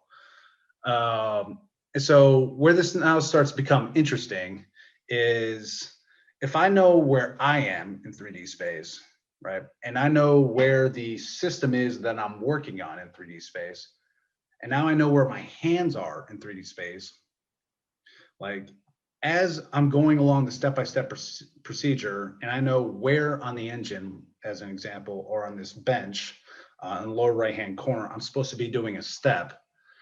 If my hand doesn't go to the correct location, right, I can have a low confidence value that the sailor or the maintenance person has actually done this step correctly. If I'm supposed to be doing it pre-flight and I'm supposed to be looking with my eyes in several parts of the aircraft or of the ship in order to verify no leaks or anything like that. I can track where your eyes are in 3D space, right? And again, this has to go with if we have a good digital twin of our environment, if I have a good understanding of where I am and what I'm looking at, right? Now I can start figuring out, okay, did the maintenance person actually look where they are said to have looked? Are they, if they've completely missed something, again, you can have a low confidence that that step was actually done correctly. And then this goes into, the actual implementation of, okay, figuring out thresholds, figuring out all that. I'm abstracting away from that, but this gives us the capability to start doing that. And so that I think is going to be a real shift for us going forward in Navy. It gives us the opportunity to rethink that. The other thing I would submit is there's a large push for doing predictive analytics, predictive maintenance for our equipment. And a lot of the information that we're chewing on, that we want to do sort of this machine learning on, excuse me, comes from our forms. So it's probably unsurprising to a lot of folks in maintenance that everything has been done in 1.0 hours. Everything was done to spec, and it's just not the case, right? So being able to have a higher degree of fidelity of information gives us a better chance of, when we're trying to chew on that information, actually getting something more productive out of it. So far, the kind of my observations with AR, and this is just touching on a couple, are that as an end state, the Navy wants to push towards doing the minimum required to get a sailor into the fleet, right? And that makes sense. You don't want to train somebody for 3 years, put a lot of investment into them in order for them to get out in 1 to 2 years, or doing procedures that they'll never see in the fleet. So kind of figuring out that balance is something that we're trying to figure out. On the sailor side of this, when I've done experiments and shown sailors augmented reality, some of the feedback that I'm getting is that there is some resistance to it. When you are showing the maintainer only what to do, and the concern is grounded that that sailors need to understand the system in order to fix it. And that the other part of it, I think, is an assumption, is that they cannot learn while they're doing augmented reality. The way that I think we would be helpful for us to kind of shift our thinking, or at least the way that I think we're headed, is at the school level, think about teaching only the primitives to do any of the tasks that you need to do. So understanding the physical, what it feels like to turn a wrench, to use a torque wrench, what it feels like to feel that you've hit the right setting, what it feels like to insert in a card into a PC, feeling the specific clicks, the things that augmented reality can't tell you, right? Things you have to feel and experience on your own. Once you sort of have that minimum set, what I call those primitives, then I give you the information to do a task that you don't know what you're doing, right? But I'm showing you where you need to do it. So as an example, you're walking around, I don't say walk around engine. So let's say I know how to operate the socket. So I'm saying, okay, grab your socket, grab the 7/16, screw in a bolt here, okay? Undo this wire here, okay? Click in this card here, okay? You don't know what you're doing, but you know the individual tasks of the procedure, right? So you're kind of doing that. And so what it's shifting towards is kind of thinking about the way that we do our driving. You know the end state, you want to get from here to your end location, and you're blindly following whatever Google Maps or Waze is telling you, as it's adjusting for traffic or whatever the case may be. And we've come incredibly dependent on that. And again, that comes with its pluses and minuses. If the network ever goes down, people are going to have a hard time getting from point A to point B if they're not memorizing it. But anytime you go somewhere new, that's usually the first thing we do. And I don't think that's an unreasonable thing for us to start thinking about how we should be doing our maintenance initially. I think looking at it from a scaffolding approach might be a very good model for us to think about. And this is kind of how aviators are taught. So in the aircraft, the very first thing that we do as we kind of get our throttle and stick skills is when we get to the aircraft, the instructor takes care of 90% of the workload. You're not worrying about it. All you have to do when your first flight is, okay, I want you to be straight and level. Okay, you got that. All right, let's do a simple turn. Okay, you got that. All right, let's do some descents, ascents. All right, so now you got the basics. All right, so once your cognitive load starts lowering with that, okay, now let me start layering on the comms. All right, you start handling the comms. All right, now you start handling the navigation. As your bucket gets more and more filled and your cognitive load starts going lower as you're getting more experience with it, I can start showing you more and more information of what's going on. And I think that is a good approach for what we can start thinking about how this might work with augmented reality. So maybe at first, for somebody that just onboards, I'm only showing you the very simple step-by-step instructions. Do this here, do this here, do this here. You don't know what you're doing, but automatically you're productive, right? You are contributing, and you are a very valuable member to our maintenance community. Now, as you start, experiencing or doing, sort of getting that brainstem or the, you've experienced more and you're not thinking as much about it. It reduces that burden. Okay, now I can start layering in information in augmented reality, maybe what's going on as you're tightening this, or as you're flipping on the switch, showing you, okay, this is what's happening to the power inside the engine. Okay, as you're in this step, okay, what is the current state of it? And so you can start transferring knowledge of what is going on with the particular thing that you're fixing while you're doing it. So it's a way of infusing training while you're doing stuff operationally. And then kind of continuing that information, kind of build and build. And then you start getting to your experts, your chiefs, your first classes, your systems experts. They don't want to see all that. They just, a lot of it's on brainstem power, and you don't want necessarily all of this digital information all in your face all the time.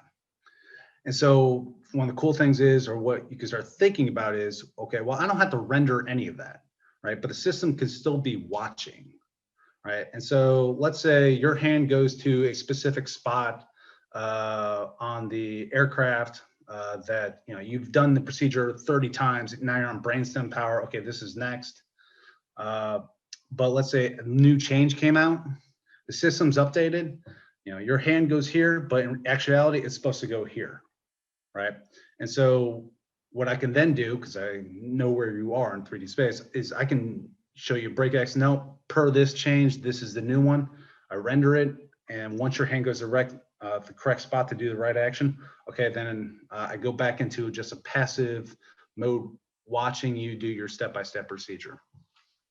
And so that kind of way, you kind of think about, okay, that's kind of the spectrum of what augmented reality can do if we start thinking about it from that sort of approach.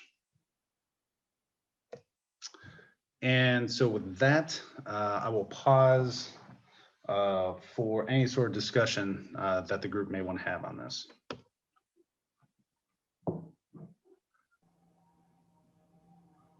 Okay, great. Thanks, Clay. Does anybody have any questions? I don't think anything came up in the chat. I was watching that. So if anybody has one, please throw it out now.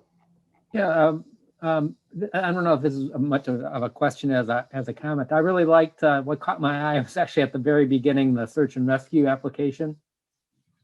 I mean, I'm wondering if you can't even do better than what you're doing. I mean, just since it's probably a little bit futuristic already as it is, why not? It would be great if we could actually get the contours of the ocean, if there's swell, and actually have it painted just with the sides of the swell that you actually saw, right? Yeah. And then, like you said, you can do like a diffusion kind of a model to make your certainty go away over time. But now there's an area where already when search and rescue, they're way more advanced, where they're modeling specific currents and they know what specifically is going on with the ocean. And then you can use that instead, so that the area of the ocean that you painted is moving along as the current is moving. And you may not realize that you already checked that whole area to the left already, because the ocean you checked moved to the left, whereas where you did check to the right, you now need to do it again, because that's fresh ocean there. Yeah, and to go along with, just to add on top of that a little bit, Chris. So I think one of the cool things about it conceptually is, if we start networking this, not only am I seeing where I've looked, but I can see where everybody else has looked as well. So you can kind of see what areas still need to be covered. And so I think having that is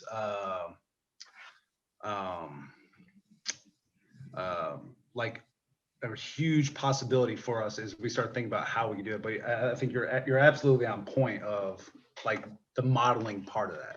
And also, well, so I mean, I think I could riff on this ad nauseum, but I'll limit myself to one more thing, which is just that normally when people start these days, if it's a serious, I actually don't know when a pilot goes down what the state of the art is, but if it's if it's a valuable piece of it, if it's something that absolutely must be recovered and we have time, right? The pilot's probably a little more short fuse, right. Then you would expect to be sent out on the search with a probability map already on the ocean. So you could start, instead of a plain blue, you can start out with a kind of a heat mapped ocean where you already kind of know that it's more valuable to look in these areas than those areas. And that can also be factored in to your search process. No, I absolutely agree. And I'm skeptical that we, just having talked to a few members of the search and rescue community, I'm skeptical that it's really that organized. Just based on kind of what I've experienced. But I know there's a huge potential for opportunity. But again, this is just one like small sliver of one mission set in one aircraft. I mean, there's a wide range of potential possibilities with this. Going along with the patent submission, so we submitted a patent for that process for the injection of quality assurance into it. I think late 2019, and so waiting to hear back on that from the patent office. If there's a specific question about that, then I can answer that. Okay. I'm sorry, I have to break my promise and say one more thing. That I'm waiting for the urban ops version of your demo, where you do the same thing, networked with multiple people looking, and now where everyone can be sure that you can actually be sure that the guy on the other side of the street, who's supposed to be checking the windows above you on your side, which you can't check for yourself, is actually doing what he's supposed to be doing. That would be really cool. Yeah, you're absolutely right, Chris. And I think it's. We have to start doing it, right? I mean, it's not going to fall into our laps. So figuring out a way to start iterating on these concepts, I think, is hugely important, because if we're not careful, 5 years is going to slip by. Yeah, cool. We've got another question in the chat from Randy Denny, asking whether you've considered using haptic feedback gloves for use with the HoloLens. So I think it gets really interesting with that. So I think that would be, so yes and no. I think gloves or sensors on your hands would be very valuable. Any way you can give feedback to the user, I think, is really important. I'll tell you where I was initially going with my mind, and then I'll kind of trail back to the haptic feedback part of that.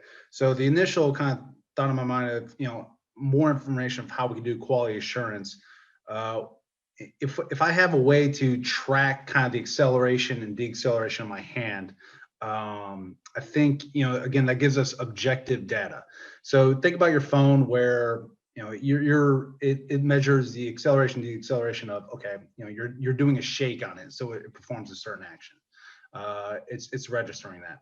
Well, you can think of the same thing for maintenance, where when we turn things, and you set to the right setting, sometimes there's a click, and your wrist is turning at a certain has a certain signature, if you will. And then, if you've done things enough to where it feels a little bit softer, you're like, that doesn't feel right. But we can objectively measure that, right? And so if you have that, like if you are able to like capture that feed of information of, you're on this step, I know where my hand is, I know that I've done the signature I'm looking for. Okay, well, I can have a pretty high confidence that I've actually done this step correctly. Going back to the feedback part of it, yeah, I think any way that you can provide feedback in a way that makes sense. So if there's a way that it makes more sense to do it, to deliver that information to the hand instead of visual, I'm absolutely for it. But again, I think that depends on the task. Thank you. I appreciate that. You're welcome. All right.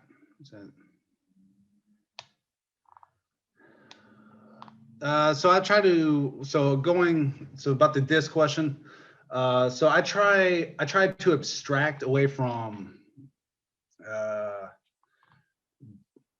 say different current technology or different communication technology. I don't want to be stuck in the implementation, right? So like one of the questions I get a lot is, when I'm talking about augmented reality or what the Navy should be doing, a lot of people think or confine themselves into, okay, what technology is currently available? So will this work on an NMCI is the number one question I always get. And we shouldn't be thinking like that, especially as researchers, as to whether or not something's feasible, right? I don't want to constrain my thinking to what is effectively an arbitrary setting or constraint, right? I mean, as a rabbit hole, I could definitely get down into. NMCI is building their requirements off of what the Navy currently says it needs. Well, we can't. I mean, this is like this is a chicken and the egg. If you can't show what you need and to be able to define that requirements, then NMCI is going to change, right? So if you're only developing applications that fit in within the current boundaries that NMCI can operate, then we're not doing ourselves a favor by doing that. But along with for DISC communication, I'm imagining it could, but I guess it all just depends on the implementation.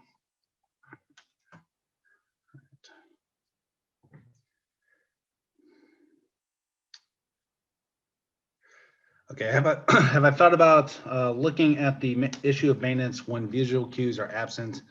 I haven't thought about it in terms of maintenance, or I've thought about it in terms of for that specific one. Think about SEALs operating, how I can present information to SEALs to whether it's showing bathymetry data for them to figure out kind of navigation.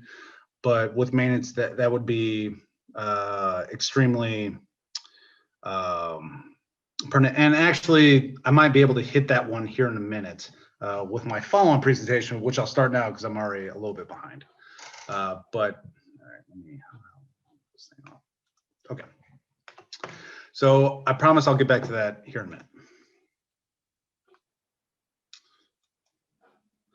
Okay. So next screen. Okay, so update on the application of maintenance in AR. Disregard the operational maintenance focus. All right. So the current update I'll give you is about our cast family benches experiments. And basically that's about 2D instructions versus augmented reality. Then I'll touch on our remote expert maintenance. This is a joint project that we're doing with NOC AD, their human system engineering augmented reality team in Pax River. And that's basically looking at the technologies of, you have maintenance looking at AR versus phone call versus video call versus in person, how they rack and stack. And then the ease of access study, which I think will kind of go towards the zero visibility. How do I perform the AR test when I can't physically see it? So in this case, I'm talking about reaching into an engine, but underwater, zero out conditions, I think it'd be the same thing. So the CAS study. One of the things that we're very interested in looking at, or I'm interested in looking at with augmented reality, is if I'm picking a specific task that I'm doing, I want to have as broad of an impact as possible.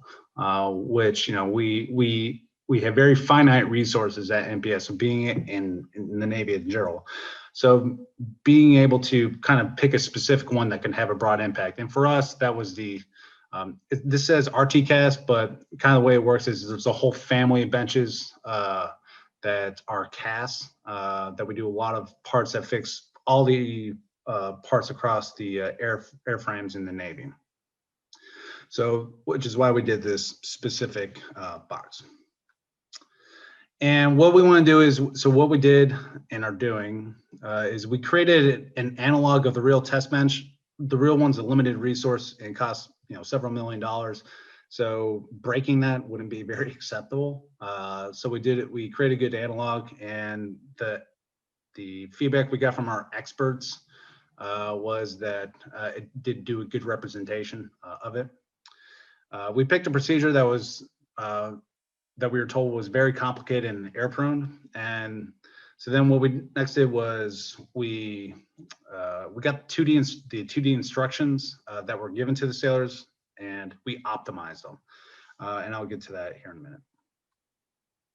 So this is RTCAS, and the other CAS benches look very similar. But effectively, you have parts that you pull out the aircraft that you need to test. In order to do that, you need to have a system that's able to mimic both the airframe, the signals that would be providing, and then providing the box, the sensor information. So if it's a part associated with the radar, being able to feed in all the information that it would be receiving if it was on the jet working. So in order to do that, there's a lot of wires that need to happen in very specific places. How they currently have it is they'll have a screen out to the side that'll give them step-by-step instructions. So what we did was we did a lot of scanning, a lot of reverse engineering. We worked with Naval Pacific on this. A lot of graybeards working with the engineering, but effectively created a one-on-one representation of one of these actual setups that we were doing the wiring. Some of the changes that we made for this, where we made all of the ports on this that we connected to were all the same, where if you look in the engine, or if you look on the real thing, they're different. That was one of the nuances that the experts noted, but they said didn't make a big deal. So one of, I'm trying to get this out of here. Okay, so I would say this is a pet peeve of mine, but so one of the things that we have to do at NPS is, as researchers, we have to, if I want to say, okay, how does 2D compare to AR, right? I can't just do the current implementation that we have in 2D. So this is a screenshot of one of the setups that we're doing right now in the Navy. And this thing is not, I am not a human system interfacing expert at all. But I know that there's a lot of bad designs in this. Example is they'll show multiple steps that are supposed to be done at the same time, which gives the opportunity for people to, misplace numbers. It will show the diagram up here again will show multiple steps and won't be the same as the instructions down here. So there'll be sailors that will do the setup to this when they're not supposed to be doing that. They only show connections. They don't show other steps as well. So disconnections. So one of the things that we did for this is we optimized this. So we simplified it, showed them only what they needed to see step by step, and made the drawings match exactly the wording. Use standardized wording in the real bench. Basically, you have a human that, an engineer from Lockheed will type up the instructions.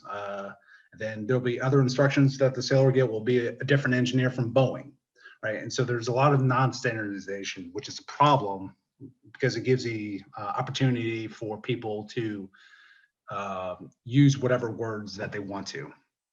So one of the things is you kind of have to balance the research versus current Navy implementation. So I can give you a terribly designed augmented reality interface and 2D will beat it, right? So in order to give it the best apples to apples comparison, we had to do a good implementation of 2D versus a good implementation of AR. So that was what the 2D looked like. This is what it looked like from the first person's perspective of the AR. And kind of the way that we did this was we made instructions, and then those instructions would be parsed to have exactly the same written instructions, and that same original instructions could be made into augmented reality instructions. And it looks like things are off here, but that's just parallax with the way that's filmed. It's actually pretty tight. And this kind of looks what it looks like from a third person perspective for this. Okay. So what we had for this, for the experimental design, is we had folks that did not have the rating whatsoever or MOS anywhere near this this task. So they're not electricians, just completely divorced of it. Maybe they're administrative folks or some other part of the Navy. We had them against our other group was folks that are in A school or have completed A school for the cast bench. Folks that have completed C school for the cast bench, so they've gone through the whole schooling and they're just initially done. And then folks that have worked on that bench for multiple years. And then we compared them all against each other. For the study design, had half, or they would do the procedure all in AR, and then have some tasks kind of dump their memory, and then do the task in 2D, and then we counterbalanced it. So at a high level, some of the results are that novices greatly improved their times from desktop to AR, where experts were not as sensitive to it. We only did this one time through, and we're going to be running an additional study to see is this a long-standing effect or what is going on here. But this graph on the right kind of displays what we think is going on. And I'll qualify this by saying we need more subjects to run in this. It's still really early. I can't put enough qualifications out there. But conceptually, this is what we think is going on. Is as you get more experience with the 2D interface, you're getting faster. And that's kind of what this top line represents. And that makes sense, right? So, the experts, they've done this for a number of years, they're faster. But what we're seeing in AR, and again, need more subjects to run, is the more experience that you have with our 2D interface, the slower that you are when you're using augmented reality. And it's interesting kind of think about like what may be happening there. So again, if it bears out, what may be happening is the system there may be some need for retraining that needs to be done. So when somebody, one of the kind of colloquial examples I've heard, and Marines have validated this, right? If somebody goes into the Marines knowing how to shoot, they usually have more issues than somebody that has never shot before. And that's because the Marines need to kind of break down their old habits and then train them back up again. Versus somebody that's never done it before can just, okay, how do I do this? Okay, now I can do this, right? And it's quicker. And that may be, some of that may be happening with AR. So as you kind of get habits with 2D, you're having to break those to then do with AR. And we can circle back to this in the discussion part if we want to. I just want to make sure we hit everything. The next one that we're doing, that we just concluded the data collection for, is remote expert guidance. So maintenance is a broad category, right? So, you know, does AR improve maintenance? Well, my next question is, what type of maintenance? So maintenance covers a broad spectrum, everything from troubleshooting to inspection to disassembly, assembly. So what we're doing is, and what we've done, is we've broken down maintenance into several different categories. And then what we did was we had subjects go through a procedure that they've never done before. And then we gave them guidance through different mediums, whether it's augmented reality, phone call, or video call. And this kind of, the motor down here is what we bought.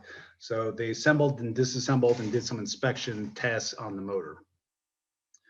And what we're hoping for, and again, we'll see what the data shows on this, but we feel that this may give us an idea of kind of where these technologies rack and stack against each other for certain types of tasks. So the answer is not just always augmented reality, right? Augmented reality may be completely overblowing it for what your needs actually are, and in fact may hinder you in some cases. And so what we're hoping it for is, as we look at these categories, we can see where these technologies rack and stack against each other. But I think the cool part about this is we're also doing the in-person, right? So ideally or conceptually, or what we believe our thesis is, you can't get any better than the person is standing right next to you, pointing you out, because you're getting the verbal, non-verbal cues, you're getting all that information live right there. So if these technologies, you know, are rack and stacking here, so not only do we get the, how do these compare to each other, but now we're kind of getting, okay, how efficient are these technologies to the real thing if the person is really there? And what that additionally gives us the opportunity to do is, okay, so let's say augmented reality performs here and the expert in person performs here. Okay, cool. So now, is there a way I can start closing that gap? Can I add in a new technology, and does that gap now shrink? And start collapsing, and maybe even do better. I don't know if it's possible. I feel like it may be possible, but like, but at least, you know, is it possible to close down that distance? This is kind of one of the directions that we're moving. And this is an example of the RealWear headset, where we made an application to basically where we can mark things, take an image and then mark it. This wasn't our augmented reality. For the augmented reality portion, we used a HoloLens 2, which Knock AD was using as part of this experiment. The last one that we're doing, that this hasn't been built yet, or it hasn't been done yet, I'm expecting to be able to do this starting next month, is our ease of access study. So how well do I perform in augmented reality when I can't physically see the task? So if I have to reach into an engine, feel my way around to do something, how well can augmented reality help me do that or not? And so one of the things we did for this, so we created a box to be able to reach in and do specific tasks. This kind of shows kind of overlay. My dogs were absolutely no help in any of this process. And this kind of shows you kind of what the result is right now. But what I plan on doing with this is so here's a series of switches. I'm going to put this underneath the top of this. So the subject's not going to be able to see it. They're going to have to reach in and feel it to click on follow certain instructions. And then we also have a task where they have to put the correct or the shapes in a certain position on this box.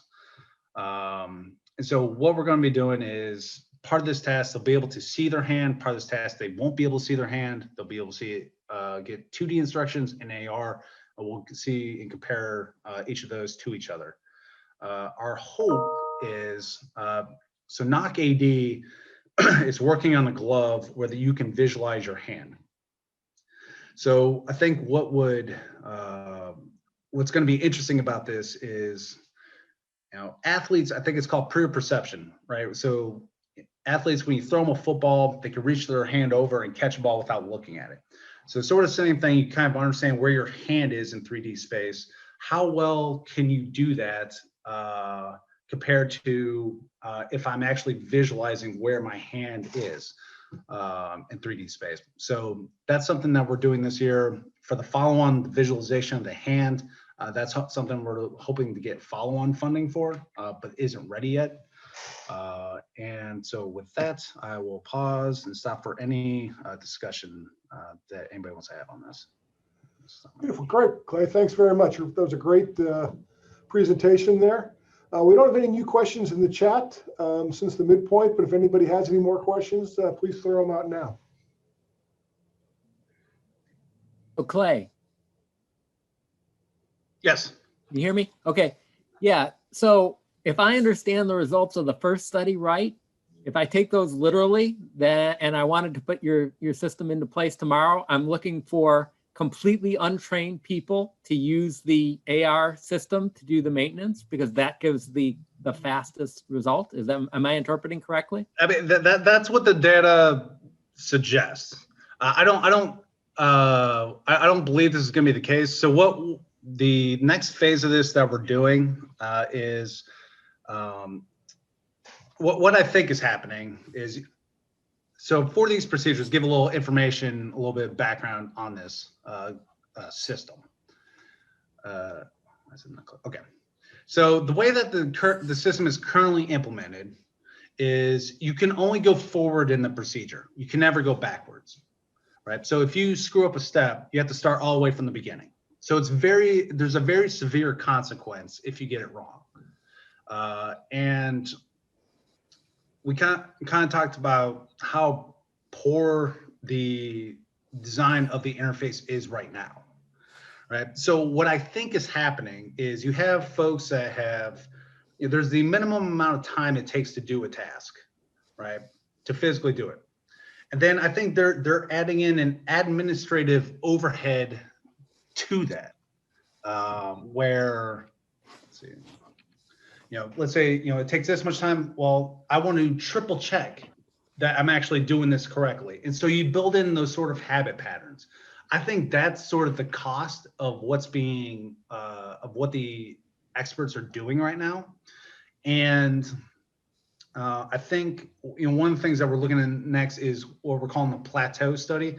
So we're going to show them instructions over and over until they, their speed increases until they level out. And then we're going to have them do the procedure and see how that compares to one another. I think this is just a one-time run type of thing where they're experienced the first time. So there's a little bit of, they're dealing with some of that conflict, I think is what's happening. Does that answer your question? Yeah, it answers it. But I mean, but this is fascinating. And I kind of hope you're right. But I'm not sure you're right. I don't know. And I mean, so we have to obviously run a lot more subjects, in order to show any of this. So yeah. Well, you also need, so like to get the most holistic comparison, it would also be good to have some, like failure cases, like where the cable's connector is bent. Yeah. Right, you can't attach it, like little things like that, because it could be like that in those kind of cases, that's where you really see some improvement in trained people, that they will not be really thrown off by that kind of thing, whereas someone who really knows nothing may literally be looking at a brick wall at that point. No, I think you're absolutely right. And there's a lot of things that come from kind of the experience of doing it over and over. You sort of see those edge cases that you're referring to. I'll stop right there. I'll get to another topic or thing that I just want to mention, and then I'll circle back. So one of the things that we're starting to measure with this is confidence. So how confident are you that you actually did the step correctly? When I informally asked the novices which one made them feel more confident that they did the step correctly or the procedure correctly, all but one said AR. And then as a qualifier for the other one, there was a little bit of a language barrier, so I blame that on myself. But for the experts, it was split 50-50, where they were either comfortable in 2D or they were comfortable with AR or both. So, I think there's a lot of, when you've done something for years, you get a high amount of confidence in it. And so confidence is going to inject itself somewhere in here, and I'm trying to pull the strings on how.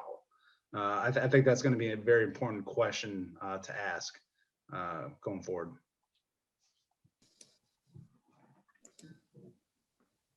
Yeah, thanks. Very, very interesting. Looking forward to follow-up work. Thank you, Chris.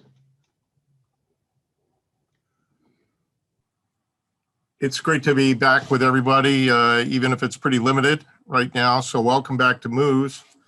Those of you who don't live here all the time, we're pretty excited about all the things going on. It's been a tough year, of course, for just about everybody, but we have gotten a lot of work done, and we have successfully taught, as you've heard, and it's always rewarding working with our students. So I'm going to give you guys a couple of samples, a couple of blasts of stuff we have going on, and how we hope to not just take advantage of the good work here for the benefit of the services and the mission, but make it repeatable, make it reusable, make it part of how a lot of people do business, not just the modeling and simulation community. So first off, who knows if we're intending in person or not, but it's looking maybe more likely. The annual IETSIC conference, Inter-Service Industry Training, Simulation Education down in Orlando, always the first week of December, is, I'm happy to report, has accepted our tutorial once again for the coming year. And this is, I think, the latest version. It looks like we got a logo item, but I'm going to sample this. Thanks to Chris Fitzpatrick, who's worked with me on some of this stuff. We teach a pair of courses, Introduction to Network Simulation and then Advanced Networking for Simulation, where the students get the trade-offs and the mix and match of graphics, networking, and scaling up. How do we deal with the demands on the network when you get more and more and more players? We cover a range of technologies. My favorite joke at IETSIC is from Randy Johnson and the TINA and HLA guys. This joke sort of circulates just as the order of presentation circulates each year. And that it goes like this: the high-level architecture, TINA, test evaluation, network architecture, distributed interactive simulation, all agree on one thing about networking, and that is there's no need for a fourth. So it is true that there is a lot of complementary capability in each of these, and there's also a pretty good degree of interoperability between them as well. And we try to make sure our students understand the spectrum, have practice with making things work, connecting up, and doing stuff. So I'm not going to drag you through every slide of a 90-minute tutorial, although I was asked to do so, but I won't say by who. And but I want to give you a sense of the breadth, and it's also a good jumping off slide set for all of these basics are fundamentally important. And it's been pretty amazing to me how it hasn't changed. It hasn't changed over these many years. Some things have changed a little bit, like, for example, live, virtual, constructive.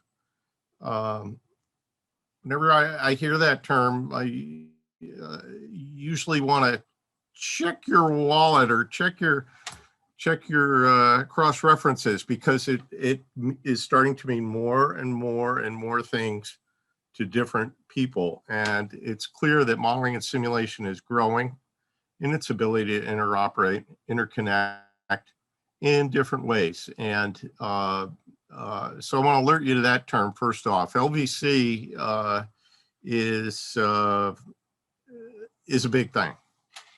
And of course, many of you understand this. So we try to give a realistic example to kick off the slides for students. This is for many of them, it's the entry point into how do we network, or they might come into class with just a little network, and they might come into class with, well, we always turned on the machines in the morning and everything just sort of worked together, except when it didn't. So we try to tie it back. And my biggest bias is, how do we get it back to warfighters? How do we get it to the actual live systems, the real live systems, not just live trainees or live exercise participants, but the live entities? So here's an example. It could be a lot of things. I am considering a contest for this slide, or possibly a homework assignment, that every student come up with a different variation of what they think the representative live, virtual, constructive is for their community. And I think that would be very interesting to maybe build up after a while and see all the variants. And then as far as DIS goes, unsurprising goals. And if you ever need more words, they're in the description for each slide.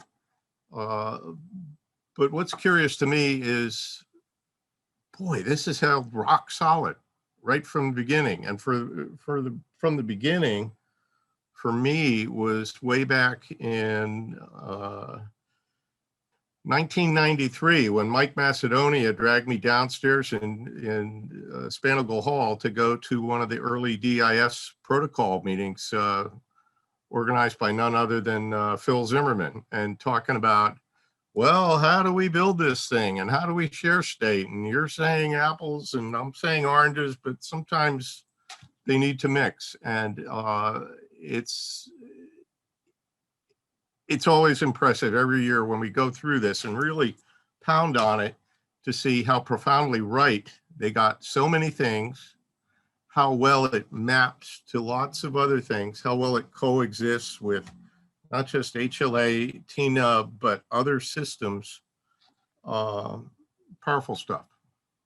Okay, so et cetera, there's always good examples. We talk students through, well, what the heck is state? That minimum information needed to represent something. And how does it change over time? And what do we need to share? And what do we need to reproduce stuff? And it doesn't take too long to get into the difficulties involved of these things. Well, the networks are not trustworthy, meaning not reliable, meaning, oh, they're connection oriented or connectionless. Latency is an issue.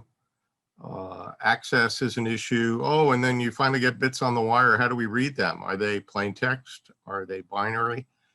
And this may seem rudimentary to many of you. I would expect it is. You're pretty expert, and I see we got at least one or two interested parties here who survived the most recent incantation of this course. But hey, that familiar network, how do you teach that when everybody is locked down at home? How do you connect? And I'm happy to report that our steady building of a library enabled us to let students at least network with themselves. But then Chris Fitzpatrick worked closely with ITACs, and we set up a special VPN that allowed the sharing of packets back and forth. And once again, whenever we grasped the net, we learned something new. We learned, well, we got pretty close on multicast, but not quite. And is Chris on? You want to tell the story about the guy who, what he said about multicast over a VPN? Chris? Yes, Don. Yeah, he actually said if he was able to figure out both multicast and UDP broadcast, he would be, he probably would have quit his job and been on the beach enjoying, some cocktails and the sunny weather. So, yeah, I thought that was kind of interesting. He was a guy from Palo Alto network. So, yeah, so it is difficult, and we're finding that same issue on the with CWIX, and that what Imra had talked a little bit about of us doing in LVC, and the thing that we're finding out is the Joint Forces tactical network that's hosted in Postgraduate, Poland, has the same issue with UDP broadcast and also multicast. So in that test, we're using HLA instead, which is TCP/IP based. So that's actually, so kind of a learning in progress as we set up the VPN and started testing some of our applications with the students, and it opened their eyes to some of the issues they might find with a VPN. So thanks, Don. I appreciate that. Yeah, you bet, Chris, and thanks. And I got to tell you, it was echoes once again. The cumulative lessons learned are just really intense. It was about maybe 12 years ago. I called up Mark Pullen, the same Mark Pullen, all excited, like, Mark, maybe we don't need multicast. These servers are getting faster and faster. What happens when instead of one talking to everybody on your channels, we can talk to the server and they spread it out and do it. Now, Mark's probably still the only guy who's written a book about how to implement internet protocol. So there was a little silence on the other side with Mark, and then he comes back. Well, Don, I don't know about you, but I'm going to call it multicast. And it was like, of course, the effects we want are how do we get one to many, but then many to many, but then not overwhelming the whole network, but selectively getting the channels. So there's a lot of ways to slice and dice the network. We have a great advantage, I think, in that it's a great challenge, but it's a great advantage in that we have a very clear goal. How do we maintain consistent state amongst players? And what's consistent and what's sufficient is quite variable. It's functional, it's mission dependent, et cetera, et cetera. So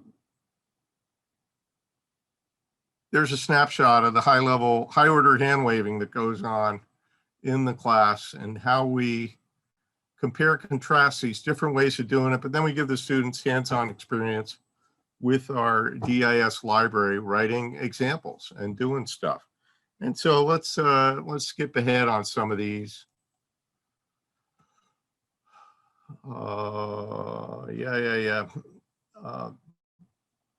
Now this is kind of interesting. The slides might seem pretty generic, but each year, as we take another turn on this, we get to a new level. For example, this past year, we built on Don McGregor's original architecture. We redid everything. We kept the core of what he did, and we regenerated the IEEE DIS protocol in Java source code.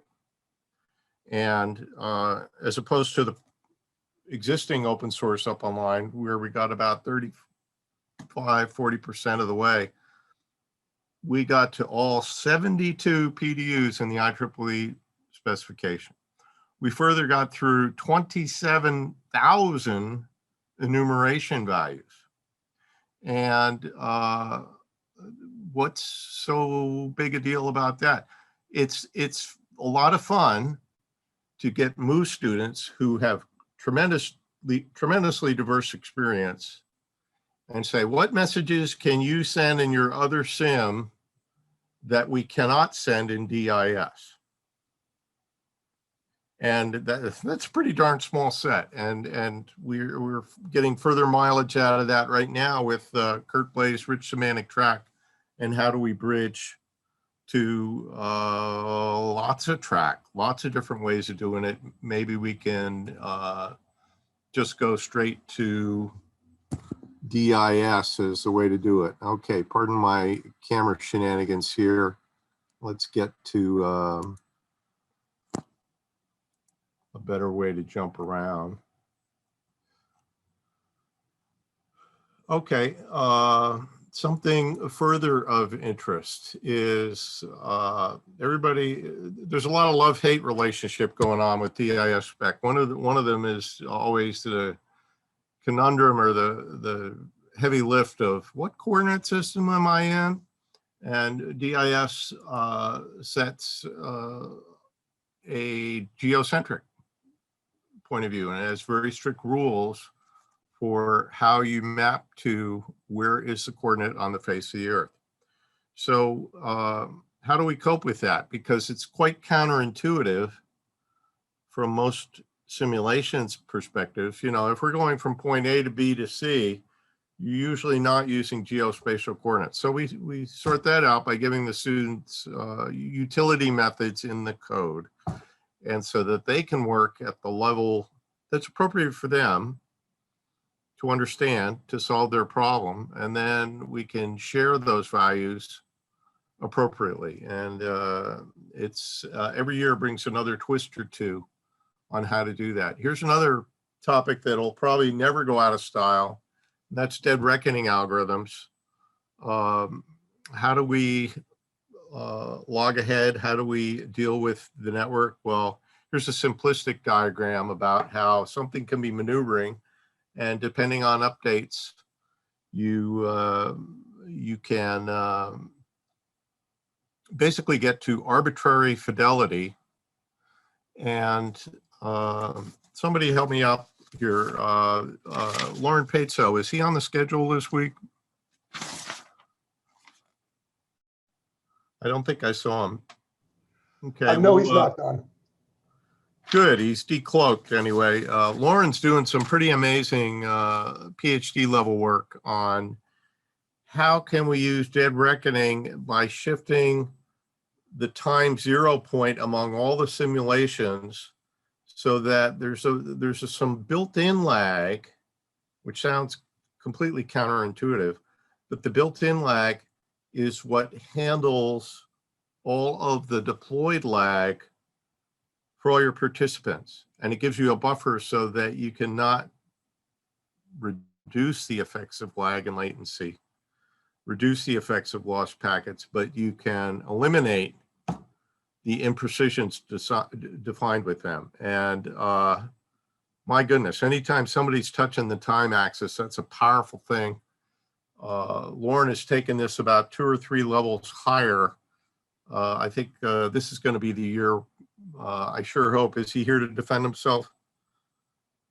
Not as a defense, but I think you're going to see some good things by Lauren in the future. And if anybody's interested in that, he's written a great paper and has code to share. Okay. Further things, smoothing, dead reckoning. We're about to see some of that pop out in somebody else's thesis, and that's Toby Brennenstuhl's thesis. So there's 100 things at least in this course. It takes me about 3 weeks spread out, 3 weeks of material jammed into 90 minutes, here jammed into 20 minutes for you guys. We keep getting better, and we keep finding that the cross connects are profound. And I think you'll see us in this next year move from the essentials of shooting, collision detection, causality, who hit whom, adjudicating.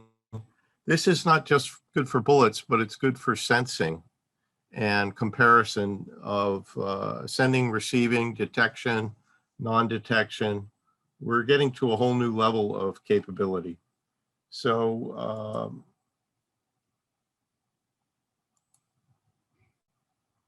yeah, here we go. So this last part is interesting. The standards evolution. Oh, we finally got DIS 7 and we have it as data packets.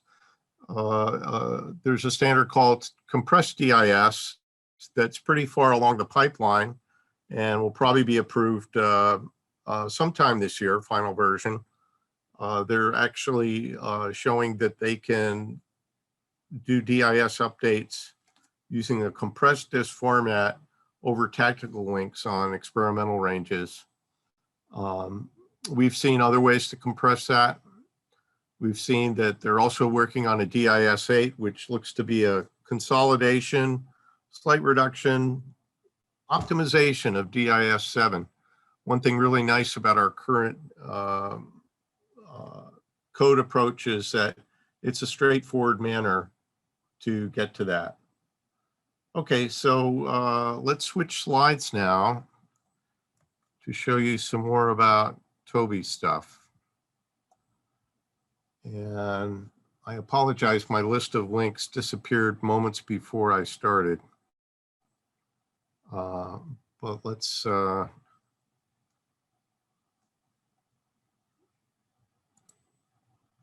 here we go. We gave a talk early in the year for, come on, you.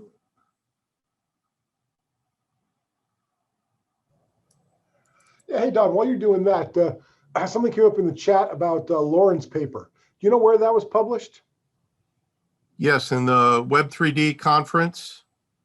It was tied for second place, and it's also published in a journal.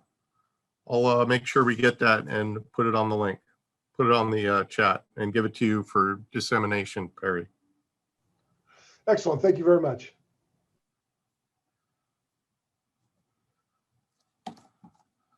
Okay, so quiz question from your emotionally repressed computer science memories.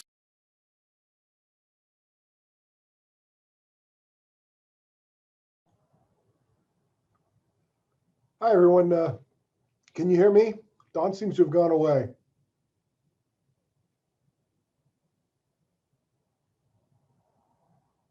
Yes.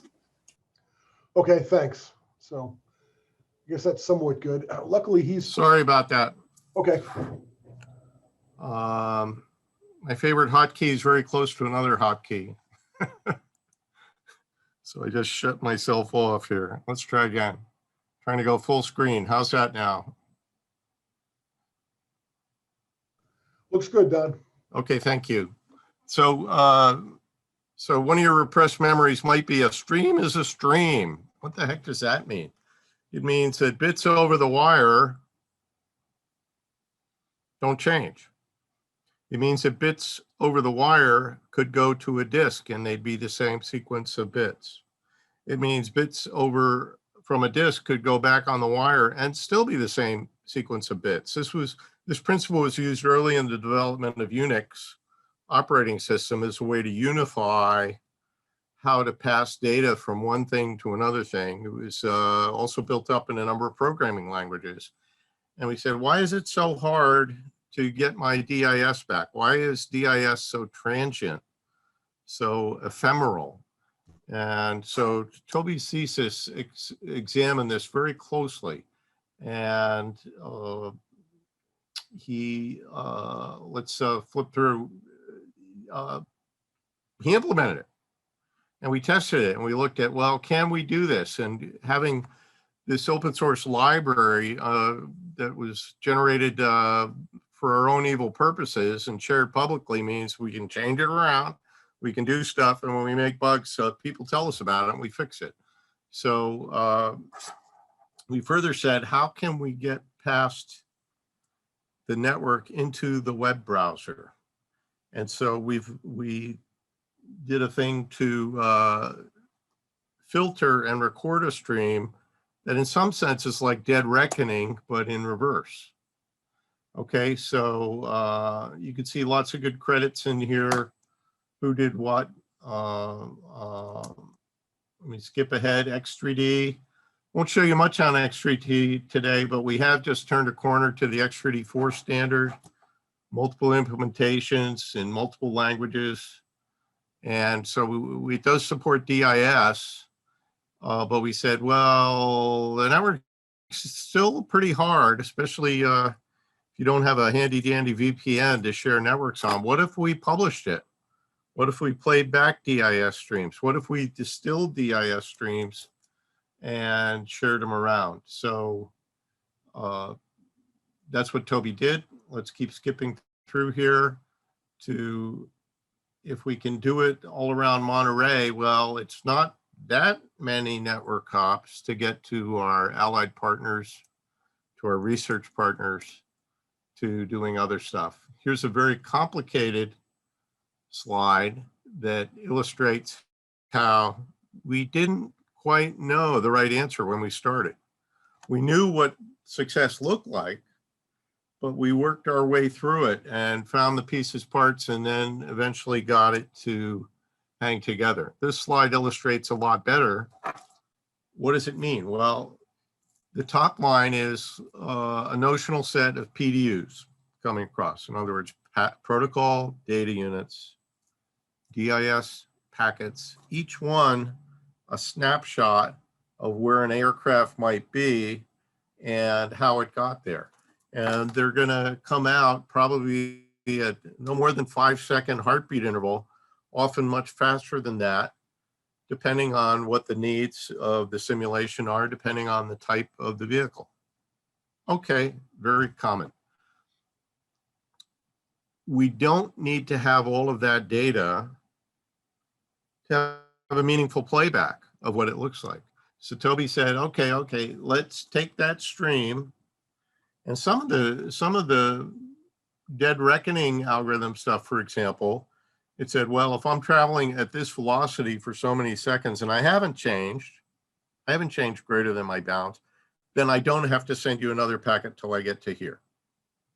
Okay, that's what that little segment says right there, because the velocity goes along with it and you can compute that. Well, we next applied well, now that we have the stream, how straight was it really? And what is our tolerance really? And so by fitting a linear interpolator, linear regression algorithm through that and creating linear interpolators, both for precision and for orientation, we were able to get extremely terse yet accurate playbacks that were suitable for not streaming, but just saving and putting in a scene and it plays it back. And oh, by the way, you can click on it and watch it too. And so here's some code examples of what it looks like. And we have a picture of his thesis. And if I didn't screw it up too badly, we even have a picture of his video here in a second. So let's try to find that.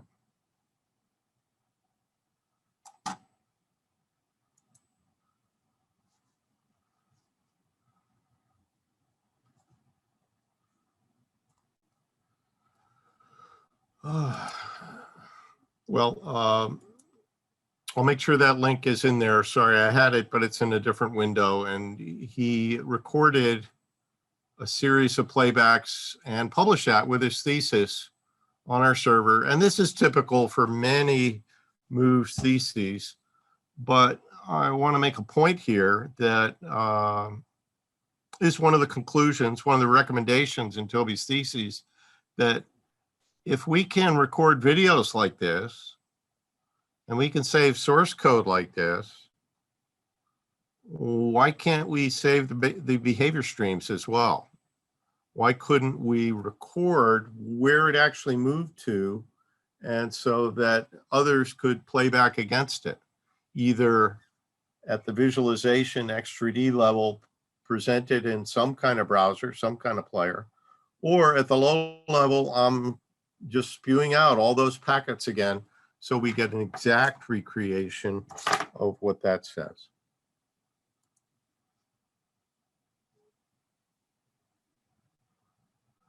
Questions? That was a very key point right there, and a big accomplishment by Toby getting all that working. So as a result, I will pause for questions right here.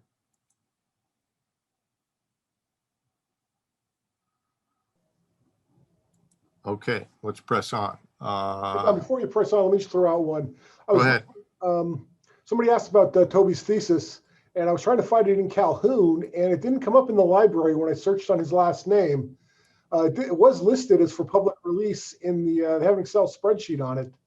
You know, is that still not on Calhoun, or is it, we've got the link there? Excellent. Well, thank you for detecting that, Perry. We'll check on that too.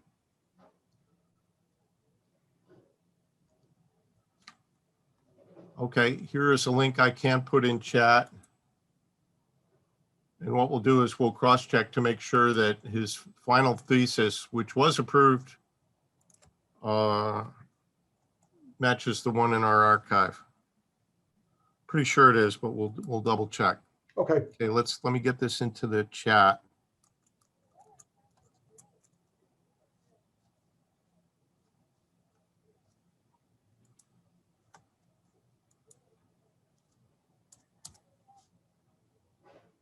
Okay, and oh, by the way, if we haven't called it out, NPS has its own GitLab server, Git protocol. We've always had different ad hoc things, but this has been a really empowering capability at NPS, and it certainly helped us tons during the lockdown. So I count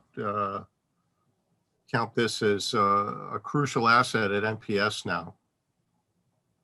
Okay, so that link I sent you takes you to the README. And you can not only see his presentation and his thesis and the original video, but we can even test the YouTube link. This oceanside verbo is about to become. And I believe this is mercifully muted right now. Is that correct? Good afternoon, everybody. We're here to get a demonstration. No, we're good. Is the video muted or no? It looks muted now. Okay, thank you. All right, so 20 minutes. How great is that a student could say, well, here's my thesis, and this is what I really did, and this is how I got it to work, and oh, there was a problem, and oh, there was a fix, and this is how we got to the other side. So the more we do like this, the more value it has for students that follow on. And they can go down and see Toby in his own words saying, how did he deal with all this massive set of numbers? How did he play back stuff? How did it work? And his program that does it is there. So we're now asking the question, well, this is all great. What else is missing? Why don't we save packet streams? Why don't we save all the packet streams for all the students?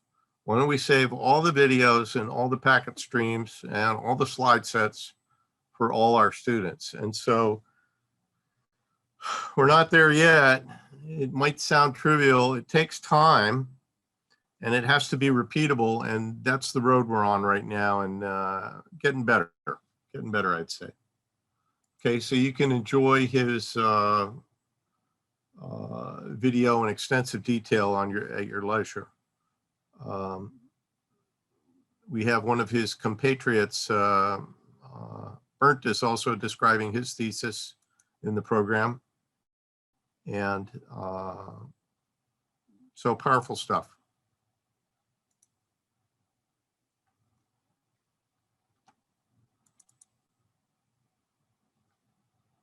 Get it on the right screen. Okay, so we've also examined compressed versus uncompressed. And we realized that, oh, you know what? We're really getting to a new level here, which is, can we compare? Can we play back? Can we do unit testing of our streams, not just of our code, but of the simulations themselves?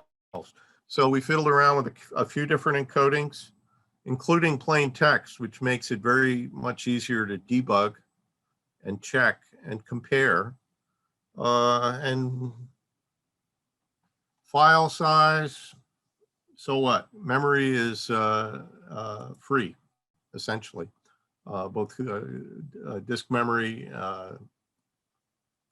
computer memory, and cloud memory, you know, so we shouldn't be shy. And then we started thinking about, well, if we can test stuff, maybe we could align all the way to VVNA and verification, validation, accreditation.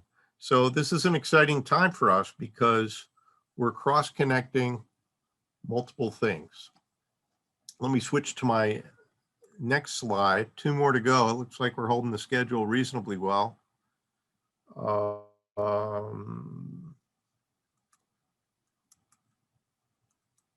I'm glad that you can't see my other screen because it's quite a lot of stuff here. Why is it so hard? Okay, there it is.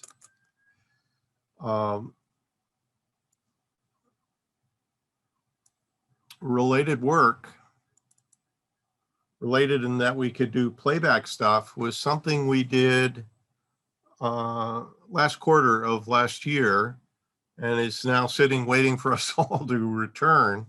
But that's the idea of a sand table. We have we put a vertical projector in the Savage Lab, and by shining it downwards and combining that with printed 3D printed models of the same models used in the virtual environment, we found that, oh, we can push the toy boats around and get an idea of what's going on. So we're once again using standards. The human mind has a wonderful ability to forget pain. So it's maybe good that we don't see how long this stuff takes, but it certainly integrates nicely. And we're on the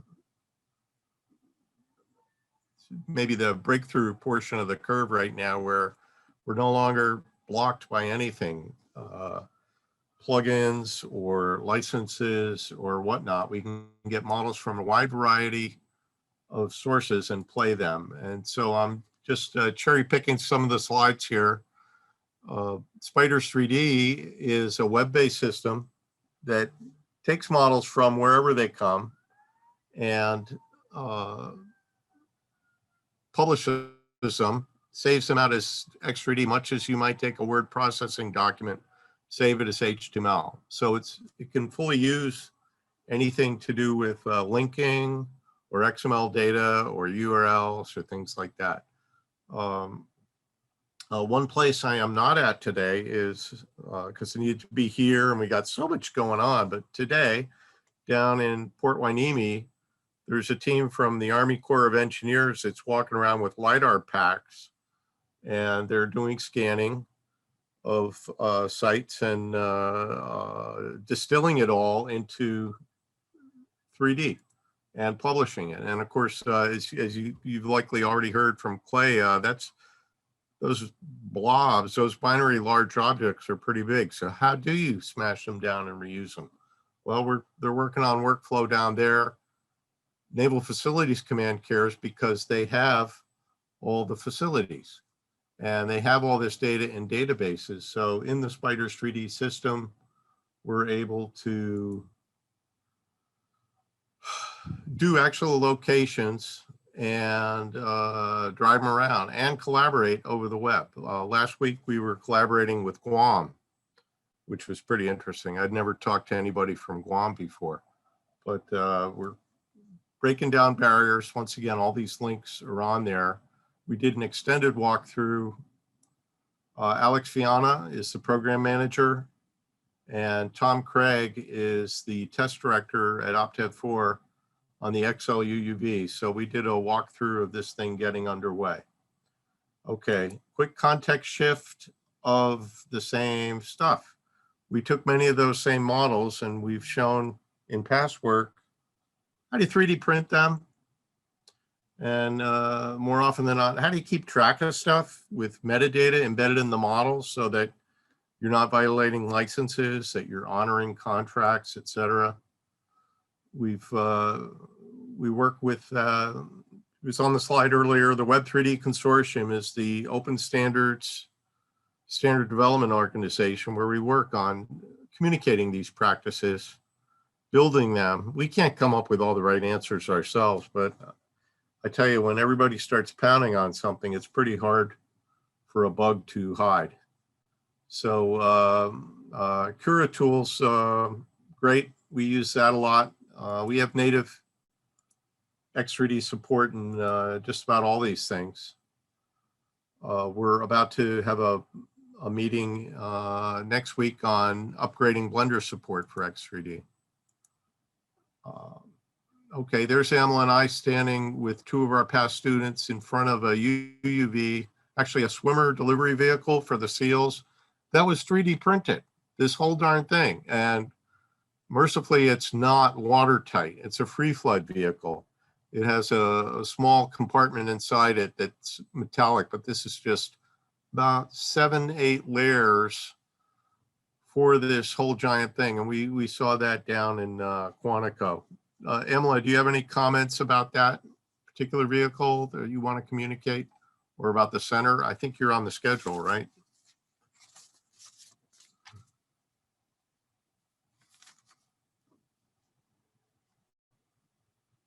Well, we didn't rehearse that, so sorry, I might have caught her at the wrong moment. But Emily has stood up the Center for Additive Manufacturing at the school. I think they set a new NPS record for number of faculty and degree of interest when it got stood up. Over 30 faculty from across the campus, not just science engineering, but also the business school, because this is a game changer. So we said, well, let's see, if we can 3D print stuff and we can project stuff, don't we have a sand table? In fact, that picture from Wikipedia is from one of Dr. Sadagich's projects. So we have we said, well, we don't know. We think we can. We're not sure. Let's get the brightest light we can. And so we got we went shopping, and what could fit in the overhead? What's the biggest glass we could put on it?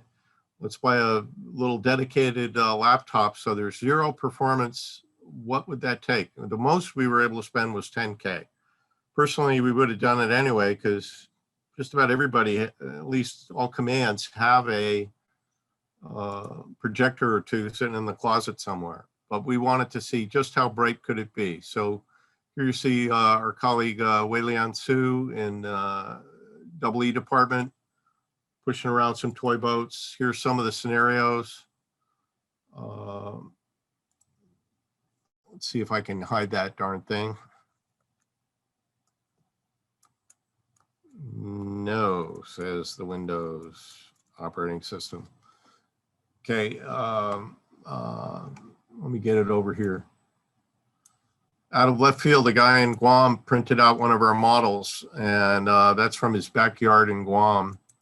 And he wants to do it too. So this slide set tells you, how do you build it? We were extremely concerned going into this project that we needed to match dimensions exactly. And how do you do that? Very tricky when the scales in virtual environments vary. In practice, we found that, well, yeah, it helps when they're correct, but it doesn't have to be exact for people to have a collaboration. and talk. And then our good old guy, Jimmy Liberato, realized that, well, those colors are kind of funky, but if we just laid down plotter paper, then boom presto, it's a lot cleaner. And here it is with the lights out. And Jimmy and Ed Rockhour and I had difficulty getting it working. There was a problem in part of our setup, so we called up Alex Viana, and sure enough, he joined our session, and here we are collaborating live and making it work. And he's looking at the same scene. No, don't do this, do that. And there's Jimmy in the background, and you can see the lights are on and the colors are still sufficient. So we're glad we did that. Every time you do something new, there's a surprise. We turned out the lights for somebody and realized that, oh, this is not sensitive anymore. It's just a bunch of toy boats. Hey, you forgot to clean up your toys. So there's some element of visual security in here that deserves thinking. Here's the second pass on that. This system is not rated for higher networks, at least not yet.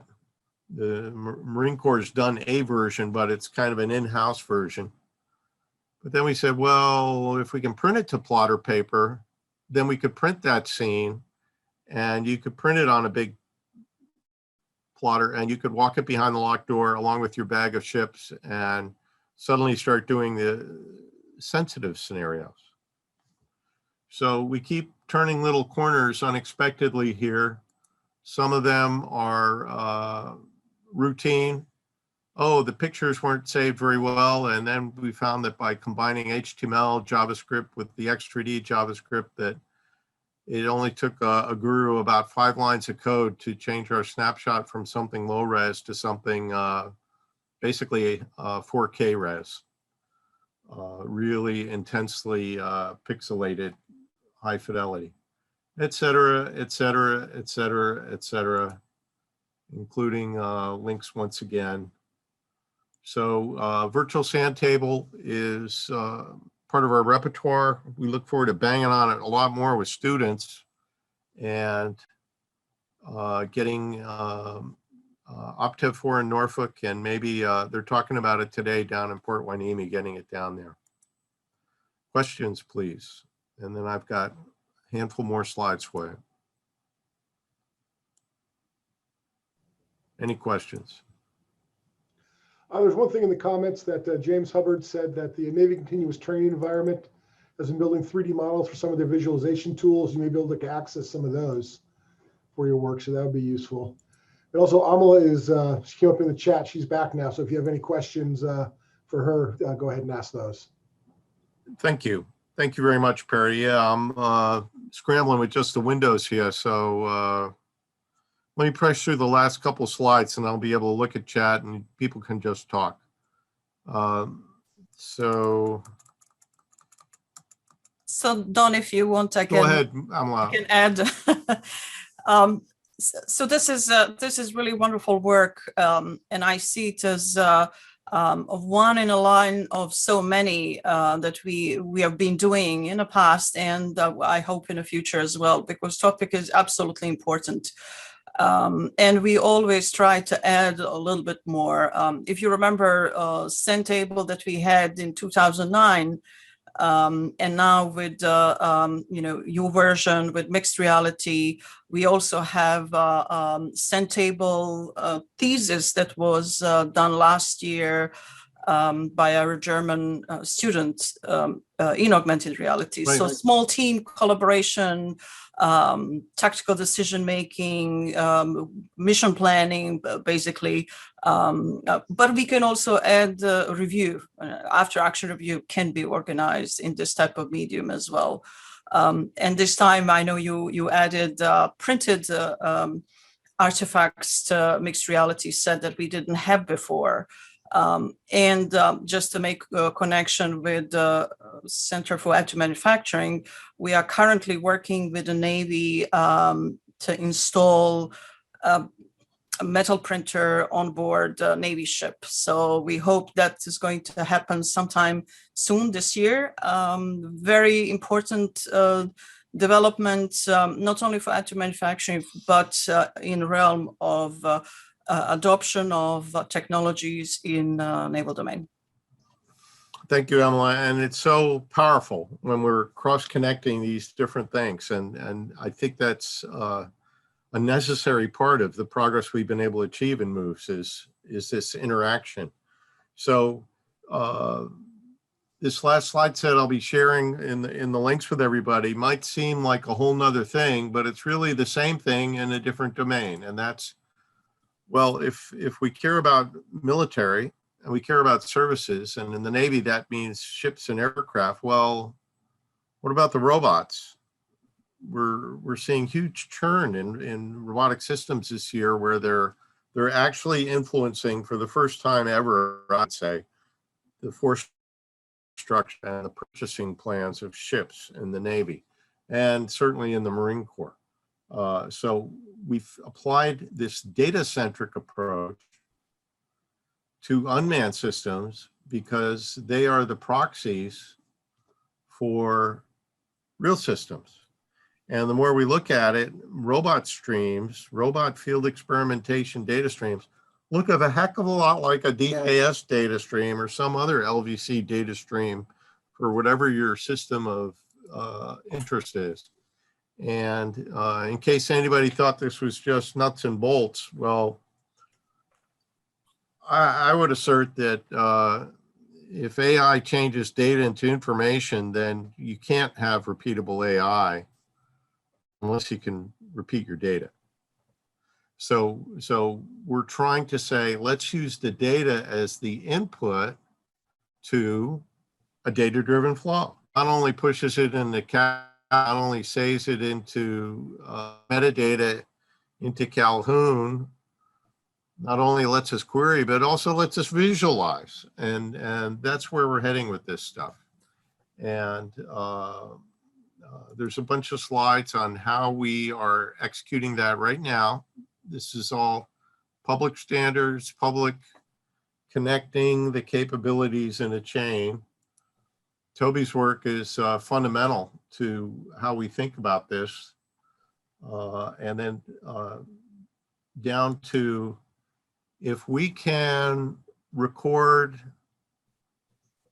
virtual simulations, if we can record actual field experimentation, if they look the same from a data perspective, then can't we ask questions like, how do you test that? And can you repeat that? And here's my favorite that you'll never hear out in the real world. Are we getting better or are we getting worse? And if anybody's irritated or upset by that, great, let's talk. But there's not enough going that around. And here's the tip of the iceberg then.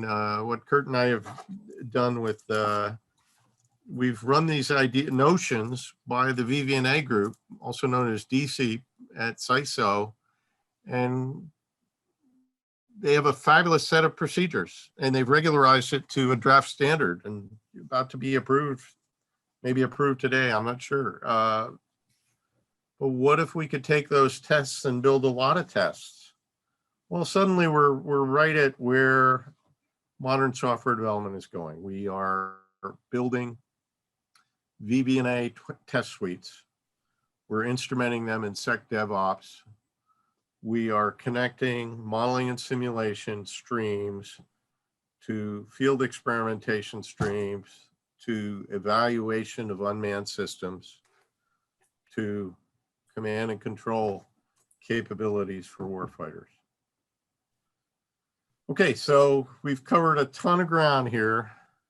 I thank you for letting me just run with the ball. There's a ton of stuff, but it's really interesting how years and years of work at MOVES by many students, including some of you on the call, just keeps adding up and adding up and adding up. And here we go.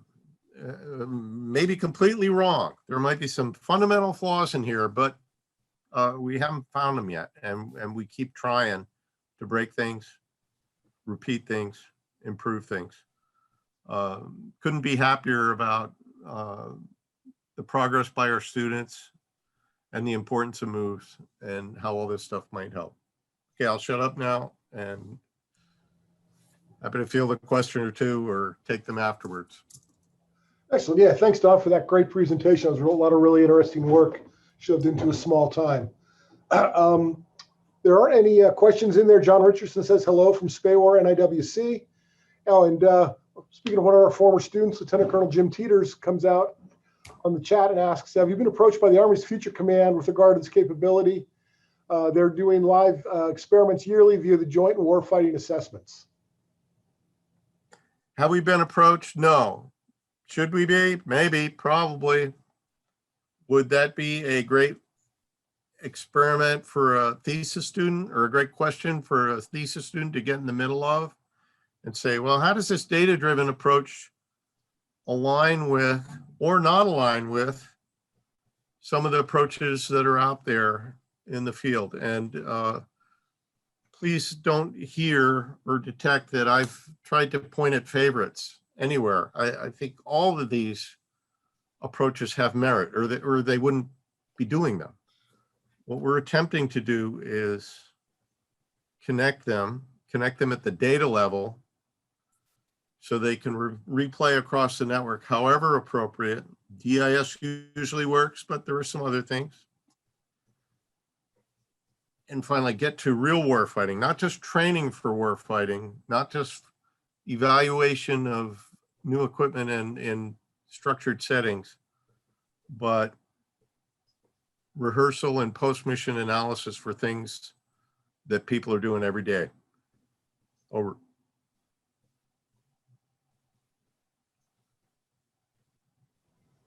Great. Yeah, Jim mentions AARs are another good opportunity for that, and there are potentially other ones too. Excellent. Yep. AAR being after action report. Oh, what if our data-driven results got pushed through AI filters and visualizations? Oh, what if we did not 1 or 2, but 1,000? Oh, what if we did not just the mean and the standard deviation, but started looking at those curious outliers? I think modeling and simulation has a lot that it could offer to analysis, and that we're still, even after all these years, just scratching the surface. And the more we unlock, the more we want to unlock. Over. Excellent. Any other questions?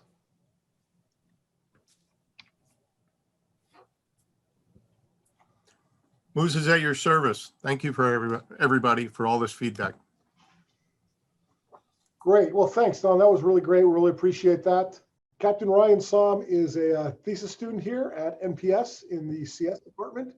And Ryan, do you want to go ahead and get started? Can you share your screen? Sure. Hopefully you guys can see all that. Looks great. Sweet. All right. So I'm Captain Ryan Somm. I'm a Marine Infantry Officer by trade. I'm here studying computer science. I'm here to present my thesis, generating realistic mission profiles in support of interactive synthetic environments. Yeah, as of note, computer science student, not a MOVE student, but thankfully I have a bunch of advisors to help me out, Dr. Below, Christian Fitzpatrick, and Perry McDowell. All right, so quick background on basically why I'm doing what I'm doing and what interactive synthetic environment is. But basically it's a project sponsored by NSW. It spawned from the development of a scan eagle replacement. They wanted to basically have increased agility and flexibility in the acquisition. And they really wanted to integrate the warfighter from the start.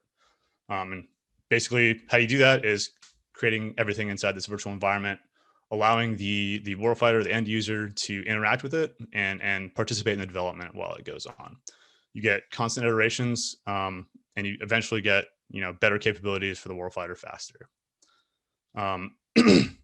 There was a business side thesis for this, talking about the OTA process for warfighting development by Lieutenant Commander Barry and Lieutenant Mulsky. That was back in December 2020, and it's up on Calhoun right now. So on the right there, you can kind of see what prompted all this. But the basic research question was, how can an immersive, realistic, tactical simulation environment be leverage to drive more rapid spiral development in future warfighting concepts and capabilities by strictly non-technical users. And to break that down a little bit more, the ISE project, again, wanted to allow non-technical users to participate in the rapid prototyping. You build out this immersive simulation environment for them to play around with. And that really comes out with a lot of user experimentation with different capabilities and configurations to produce the best UAS, or at least the best combinations of configurations for the best possible UAS. Commander Davis, who's kind of leading the charge on this project, he uses the term monster garage a lot, which is basically you can swap out different parts and let the warfighter test it out virtually. So you can imagine, if you have multiple sensor packages, you could put one sensor package on, run a simulation, run it in the virtual environment, see how it plays out, and then maybe try another sensor package to see how that works out with a different type of wing or a different type of landing gear, whatever it is.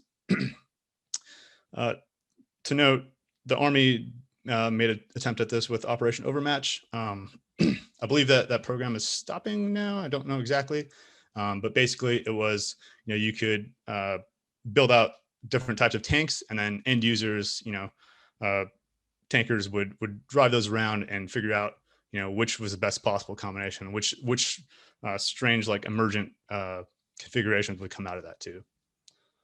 But again, key is the inclusion of the warfighter early on in the acquisition and development process.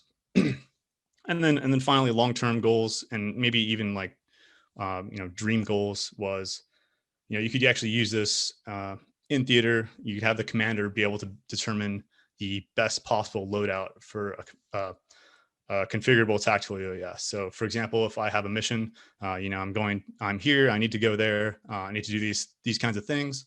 The commander could load up some version of ISE, test out the different configurations, and see which one works best before he even launches that mission. You can imagine a situation where ISE would recommend use this loadout for these reasons. An example would be like, use this better sensor package because the cost of the weight and range, with that cost of weight and range, we don't need it anyway. So you might as well have the better capability. And long-term goals, really long-term goals, is probably some sort of AI teaming where those decisions can be made, before the commander even thinks about what's going on. He just, a mission is happening. AI says you should use this, and the commander says great. And you've increased your loop, and you've made a decision way before you even thought about it. So that brings it down to my thesis, and really, I was trying to focus on the individual piece of how does a non-technical user evaluate performance of a new UAS or configuration that's never been seen before. So usually you have these traditional performance metrics, KPPs, key performance parameters, of things like loader time. I loaded for 12 hours at 10 kilometer radius. That's better than loitering for 5 hours at a 5 kilometer radius. Effective time on station, maximum altitude, mean downtime. These are all things that kind of play into whether some UAS is better than another one, or some capability is better than another one, because you look at these KPPs. But really, the end user doesn't really care about those. Really, the capabilities and limitations will come out of those KPPs. And really, the end user only cares about whether the mission was a success or a failure. And if you can look at something in a very simplified way, say, if configuration A results in mission failure, configuration B results in success, then obviously I want mission B, or want configuration B. Obviously, that's very simplified, but that's the kind of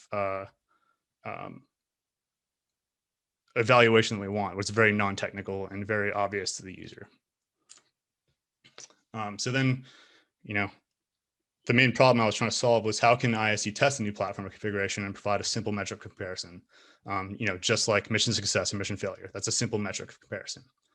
And the way we thought about doing that was, you simulate these different platforms and configurations on a very large generated mission set. And then you compare which missions each platform completed or failed. It's very Monte Carlo-like in that you're running these platforms against thousands of different mission profiles, and then provide some sort of summary of the results. Ideal output would be something like, Scan Eagle 2, this new version, completed all the missions that Scan Eagle 1 did, plus 100 extra that Scan Eagle 1 could not. Therefore, Scan Eagle 2 is clearly the better platform because it did everything Scan Eagle 1 did and more. And if you ran these two, I mean, that's obviously idealized. I don't imagine anything as straightforward as that would ever come out of this, but basically you could say, you run two platforms against this large data set of generated mission profiles. And in the differences between the two is where you'll determine whether a platform performed very well or struggled. And so these are the kind of goals of what I'm trying to do with the thesis is provide this like underlying framework for generating these mission profiles and allow it to reflect past missions. So, you could have a large data set of existing missions that you've ran in the last 10 years and be able to plug in all those different missions and all the things that happen on those missions. And that becomes your base data set where you generate these mission profiles from. And then basically, in order to generate these, you can vary the inputs a little bit. You can look at the different, weather anomalies that happened, threats, distances, emergencies, anything like that. And then I want to generate this set of mission profiles and then export them to a simulation environment, an existing simulation environment like SDK, AGI's SDK. And the reason for this was mainly because I didn't want to spend time trying to develop my own simulation environment when there's already a bunch out there with way more support than I have. And then simulate two competing platforms on the same generated mission set just to see, what kind of output that would give. Determine, first of all, how to determine success or failure. So whether the mission is fully completed or stopped somewhere in the middle because of something unforeseen. And then basically generate some output on which missions succeeded or failed. And then ultimately attempt at deciding which is better and providing how some sort of feedback on how to improve.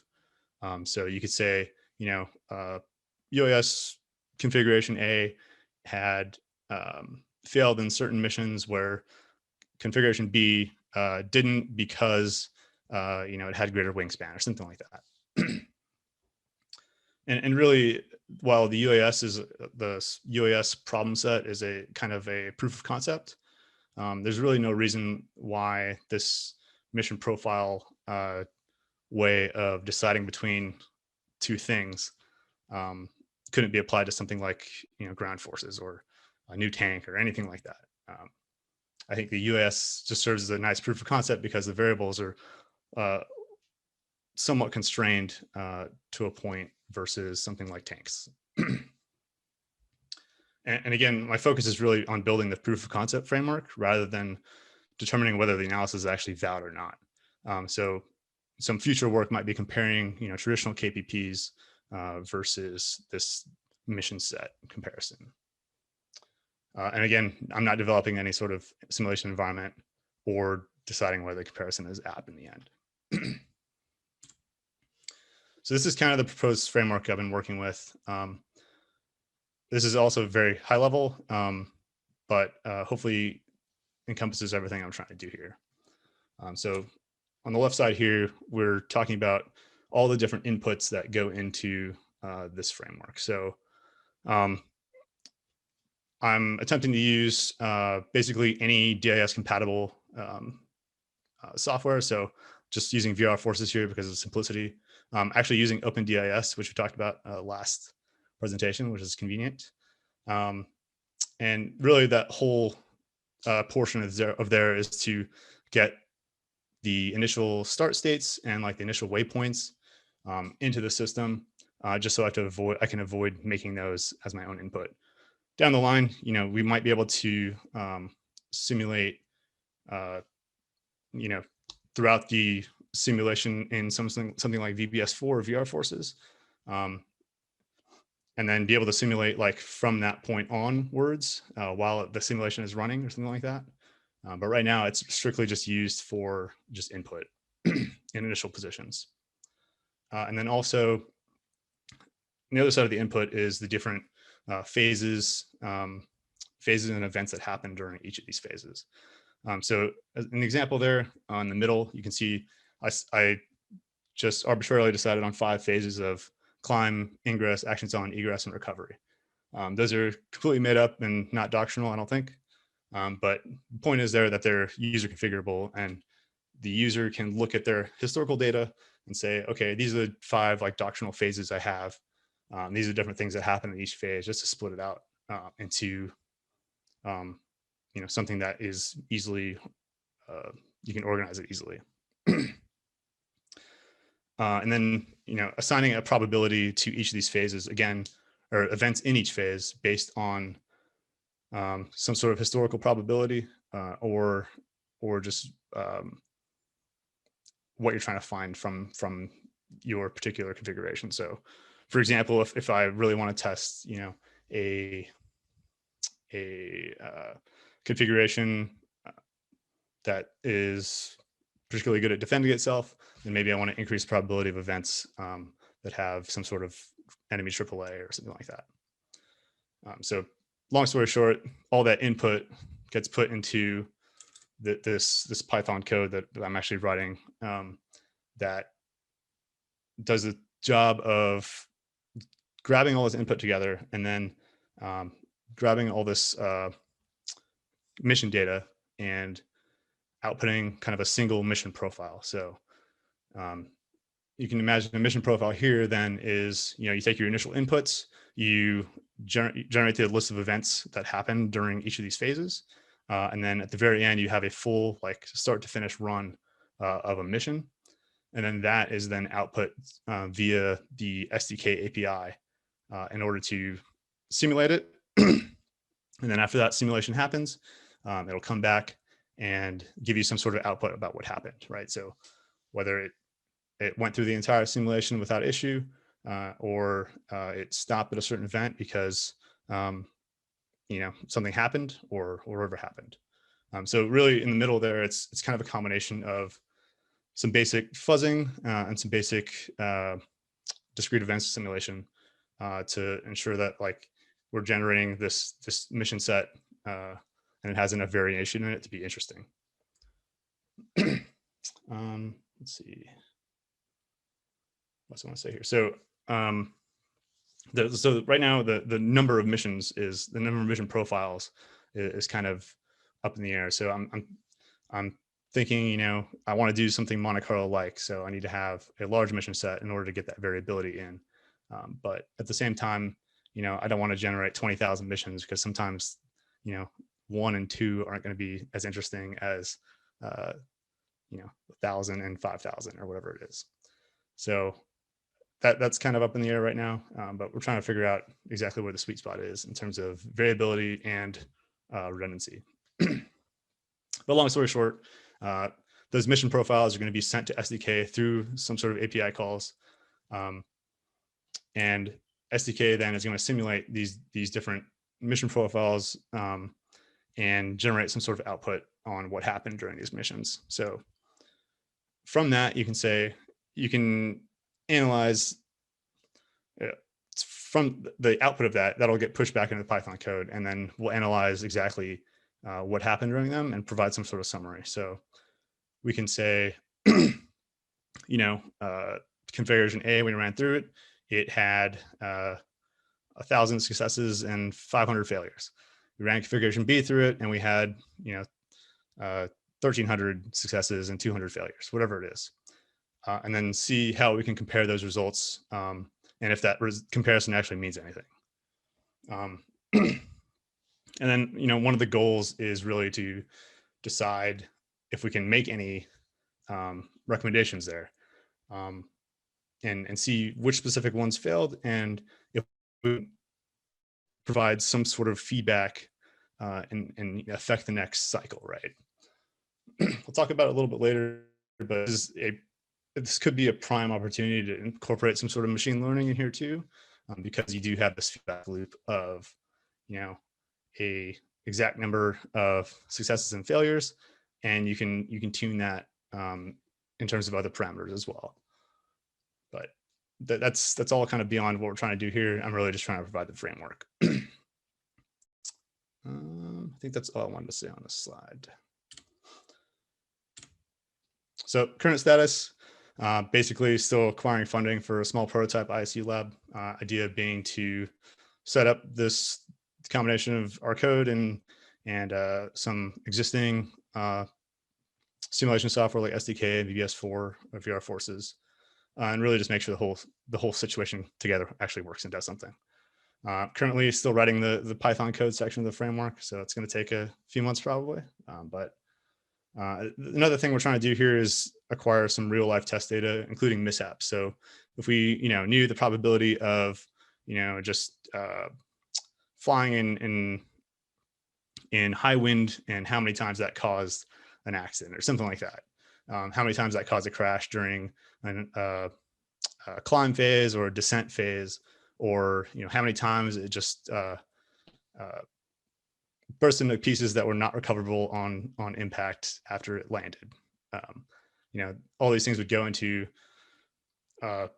giving some more accurate probabilities in there versus just making them up and just proving that the concept works, and providing some credence to actually what could be done with it. But if we can't acquire any of that data because it's proprietary or people just don't want to share it, then we can just do the proof of concept. So it's not that huge of a deal.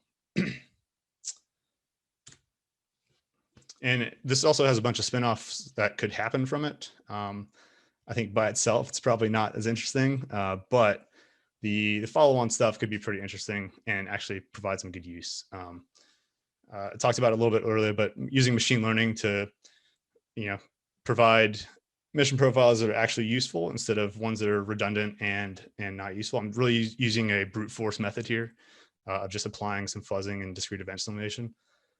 But doing something that is a lot more intelligent and a lot more guided would give you better results for sure.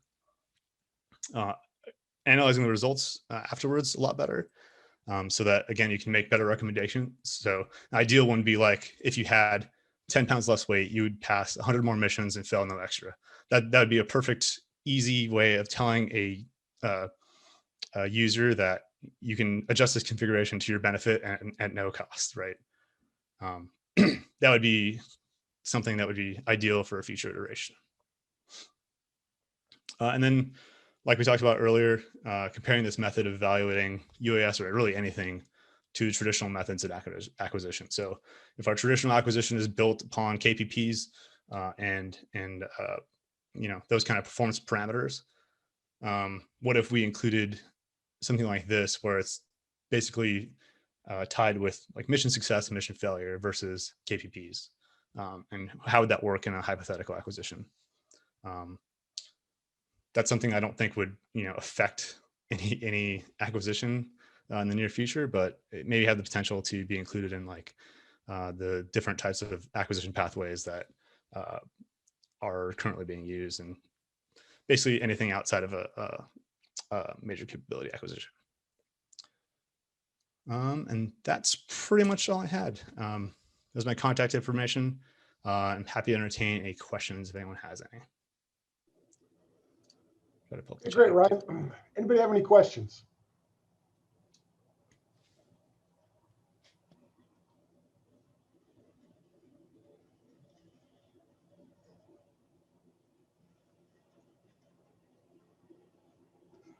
Well, I'll throw out one. Then you spoke a little bit about the makerspace that Commander Davis is interested in creating here at NPS. Can you go into a little more detail about what he wants it to be, his vision for that, and what the plans are for creating that? So I think I'm not too familiar with the details. I think the end result is to have an ISE lab where you could have a dozen to 20 computers out with this ISE environment, and have actual like student warfighters that come here, come through and actually test out ISE before it goes out there. To be honest, I don't know exactly what the end goals or anything like that is, but at least for my implementation of it would be very small, and really just serve as a proof of concept to see that this at least my portion works. And then using that, maybe that could be served to build out the ISC lab in the future. I know there's some corporate side stuff that they're working on with the acquisition. So if another big company comes in and they want to sponsor a lab and actually go into building out ISE, that'd be perfect, because then I can just jump in and use ISE and plug my stuff into ISE, and then hopefully that works out well. But as far as my side, it's just gonna be a couple computers to make sure this stuff works. Hopefully that answered your question. Yeah, I think that's a good answer to it. A little bit more, just I think what they're really looking for, as Ryan said, is a place where students can come in and with, as Don mentioned in his brief, we get students at a wide range of abilities. We've had students go through moves who've, come in with computer science degrees from Stanford, and we've got people who came in with, music degrees. And so obviously, what there are people's ability to code and just jump into things. We get them to a fairly good level, get everybody to that level by the time they get out of here. But obviously, we're going to have some different things. And the idea is that there's even those people who aren't necessarily great coders can jump in and begin building things out in this space and kind of put things together. And so, obviously at the beginning, it's going to take quite a bit of work to get it to a point where you don't need to be a computer science coder or, somebody's got a really good idea on that sort of things. You can start taking things together and putting them in and simulating them and seeing how they're working. But that's really his vision for the long term of basically building the space out. So hopefully we'll be able to get the funding for that through Naval Special Warfare or maybe a few other places we're looking for that. And if anybody on this at the open house has money for that, please, let me know. Okay, other questions?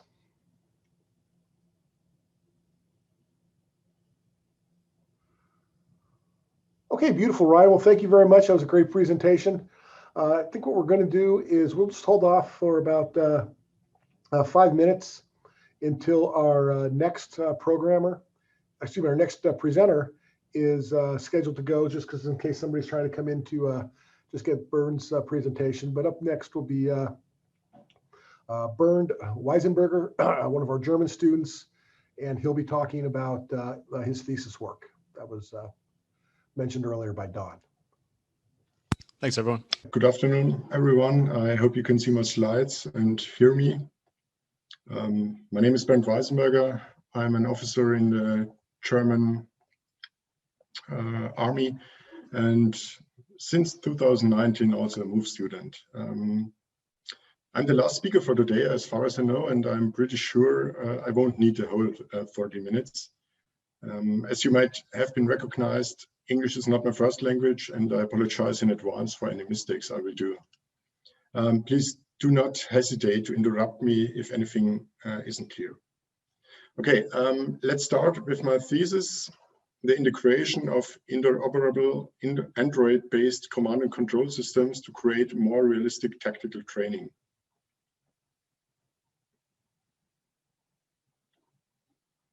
Here you can see the agenda for my briefing. First, I will give you a short overview about motivation for this work. Why do I care about and what are the disadvantages of existing setup for live trainings in the German Army? Second, I will go through my research questions and present you my answers I figured out. Third, I will present you the work I did so far. And fourth, I will show you a short video which shows the actual capabilities of the developed prototype. And finally, I have a short conclusion and will give you an overview about future work which have to be done with this prototype. So, what was the motivation for my thesis? First, I have to describe the actual situation of live trainings in the German Army to get a better understanding about the shortcomings. Let's assume a tank battalion reaches a training area and have to train a battle situation with enemy tanks. To make it more realistic, real vehicles are used as targets instead of wooden discs. And of course, instead of real ammunition, a laser system is used to simulate the fire and hit process. Therefore, all enemy vehicles are equipped with laser sensors which detect a laser beam fired by blue tanks.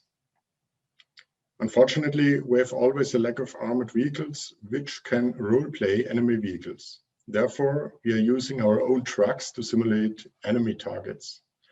This creates a problem.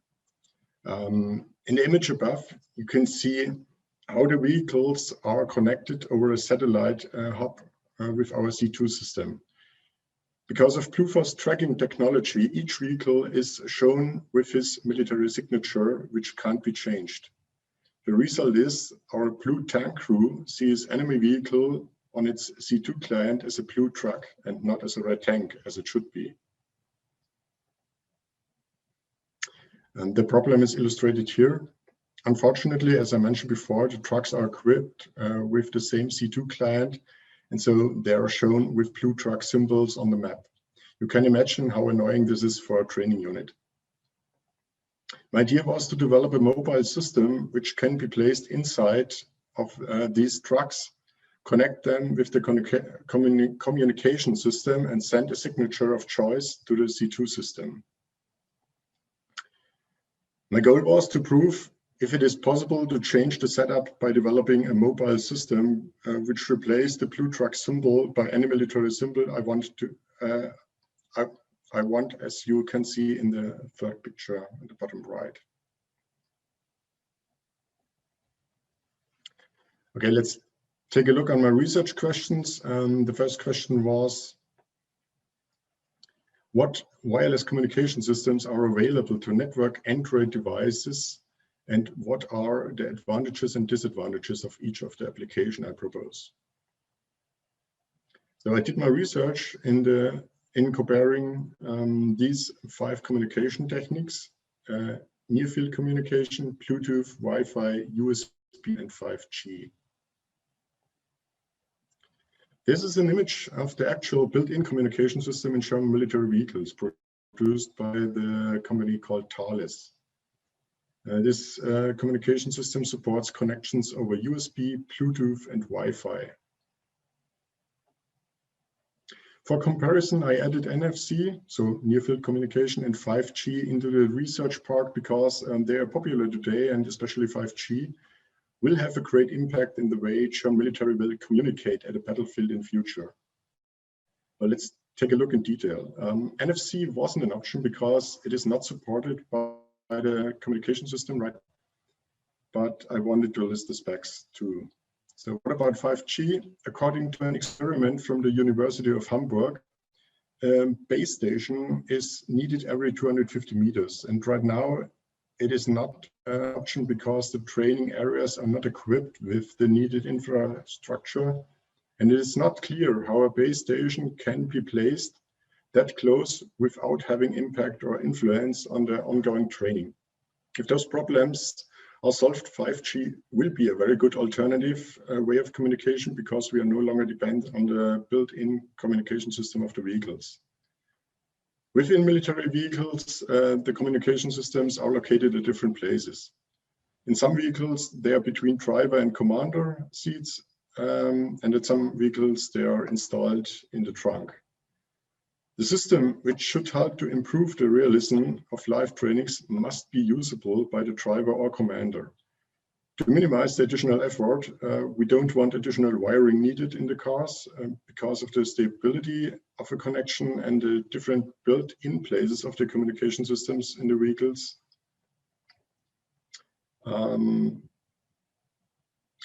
Wi-Fi is the best option to connect a new mobile device to the existing training system. Continuing with research question 2 and 3. What simulation interoperability protocol and architecture should be used to pass this tactical information and why? And are there significant differences in operating the DIS protocol versus the high-level architecture when using a number of devices all streaming to an existing simulation system for visualization? The two main architectures / protocols were investigated to answer this question, HLA and DIS. Let's take a look at DIS first. Advantages.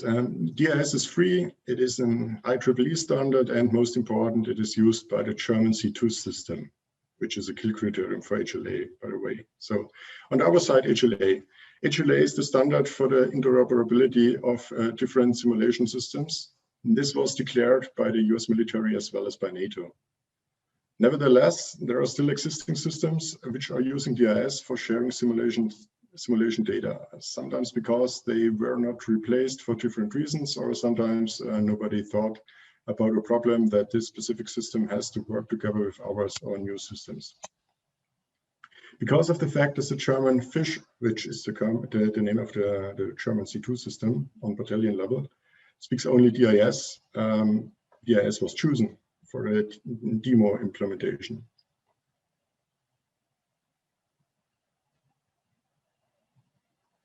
The fourth question is, once this data is broadcast as desired, how will it be received and bridged into the tactical system used to integrate in the training environment? And this wasn't quite easy question to answer. An IP system was chosen because all the information which have to be transferred between C2 systems are based on this protocol. Ideally, we should be able to transfer data over VPN into the target network. I will explain in more detail at the following slides. So on this slide, you can see the basic setup, how data are transferred from a vehicle to the C2 system and vice versa. The integrated communication system transfers data over a satellite connection, sometimes also using HF radio, to a central server. All components are virtually in the same network. The picture at the bottom shows the testing environment and how the original network setup was represented. The satellite connection was replaced by an Ethernet connection. The two server was simulated by an Mac technology software called VR Forces, and the communication system by an AVM router. This setup enables me to measure latency in an almost ideal situation. If you recognize that the latency on the test setup is too bad, we could be very sure that it will be even worse on a satellite or HF radio connection. So the last research question was, is it possible to develop a prototype on a mobile Android device that considers and confirms the previous results? What programming languages should be used, Kotlin or Java, and why? This was by far the most interesting topic I worked on in my thesis. I compared the two main languages, Java and Kotlin, to develop an application for mobile devices running on Android OS. As I mentioned, Kotlin and Java were compared for usability to the given purpose. The advantages of each language are listed on the slide. I choose Kotlin because of two reasons. Google will focus on Kotlin as their preferred language for applications in future because of a law issue with Oracle about Java licensing. And secondly, I was interested personally in learning a new coding language, and in my opinion, developing application for mobile devices will become more important in the future, also in the military domain. Just think about using AR and VR headsets and all the other existing mobile devices like smartphones, tablets, wearable, smart devices, and so on. All of those are running on an Android-based operating system. So, on this slide, you can see the result of my work on a prototype. The left image shows the start screen of the app I developed. The image in the middle shows the entire state center application, the entity state center application, which is the main part. You can see 3 buttons for blue unit military symbols and 3 buttons for red military symbols. Down under these buttons are the start and stop buttons located, and a few output lines for debugging purposes as well. The image on the right side is for a second prototype project, which allows the audio visually showing the result of a simulated detonation. That was tested on my Samsung smartphone as well as on a Samsung A10 tablet and different Android Studio emulators.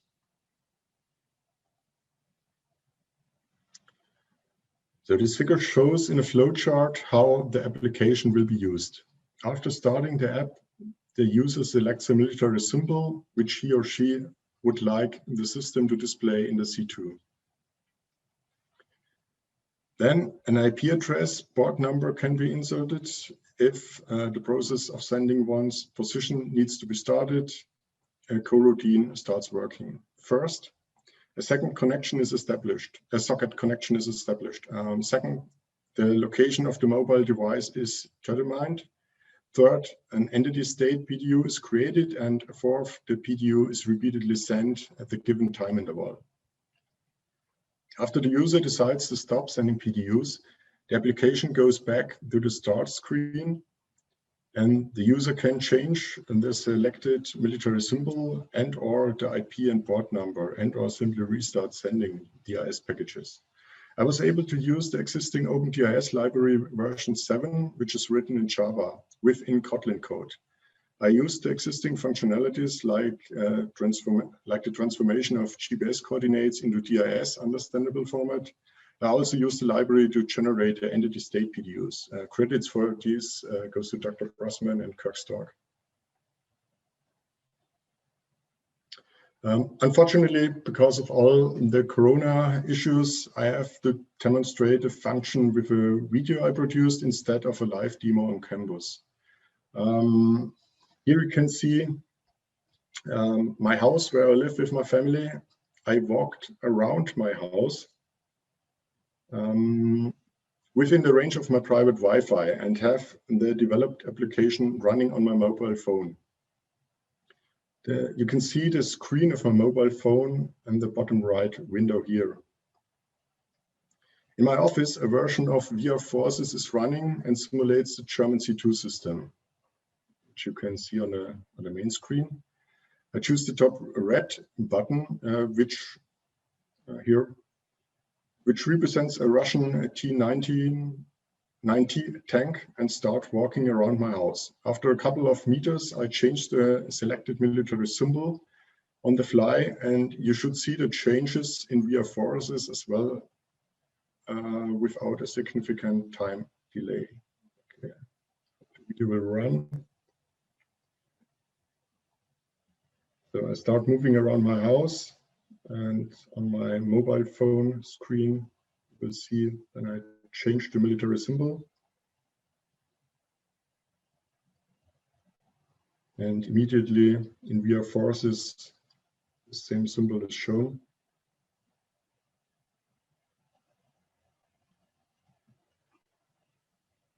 Once again, changing the symbol.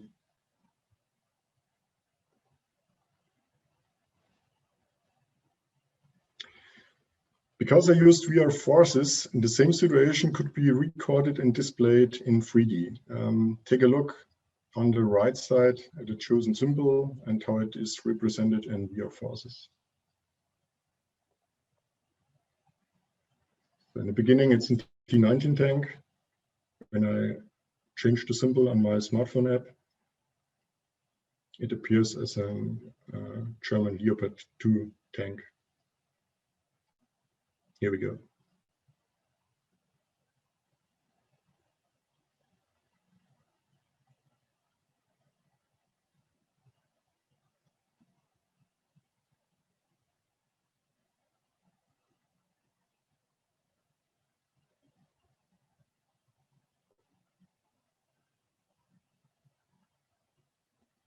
Okay, conclusion and future work. My thesis work shows that it is possible to create an app for mobile devices which could be connected to existing C2 systems, which might be improved the realism of live trainings. However, future experiments must show how big the advantages are. And with that, This ends the presentation about my thesis work, and I'm more than happy to answer your questions if there are any.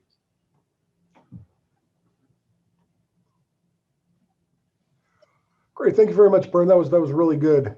It's always very humbling to hear our foreign thesis students come out and apologize for their poor English, and then beforehand, and then give a presentation that is, incredibly good in how well they speak English. And so it's kind of amazing. I can't imagine what it would be like going through and getting a master's degree in your second language. So congratulations for that. Does anybody have any questions about for Bernd about his work?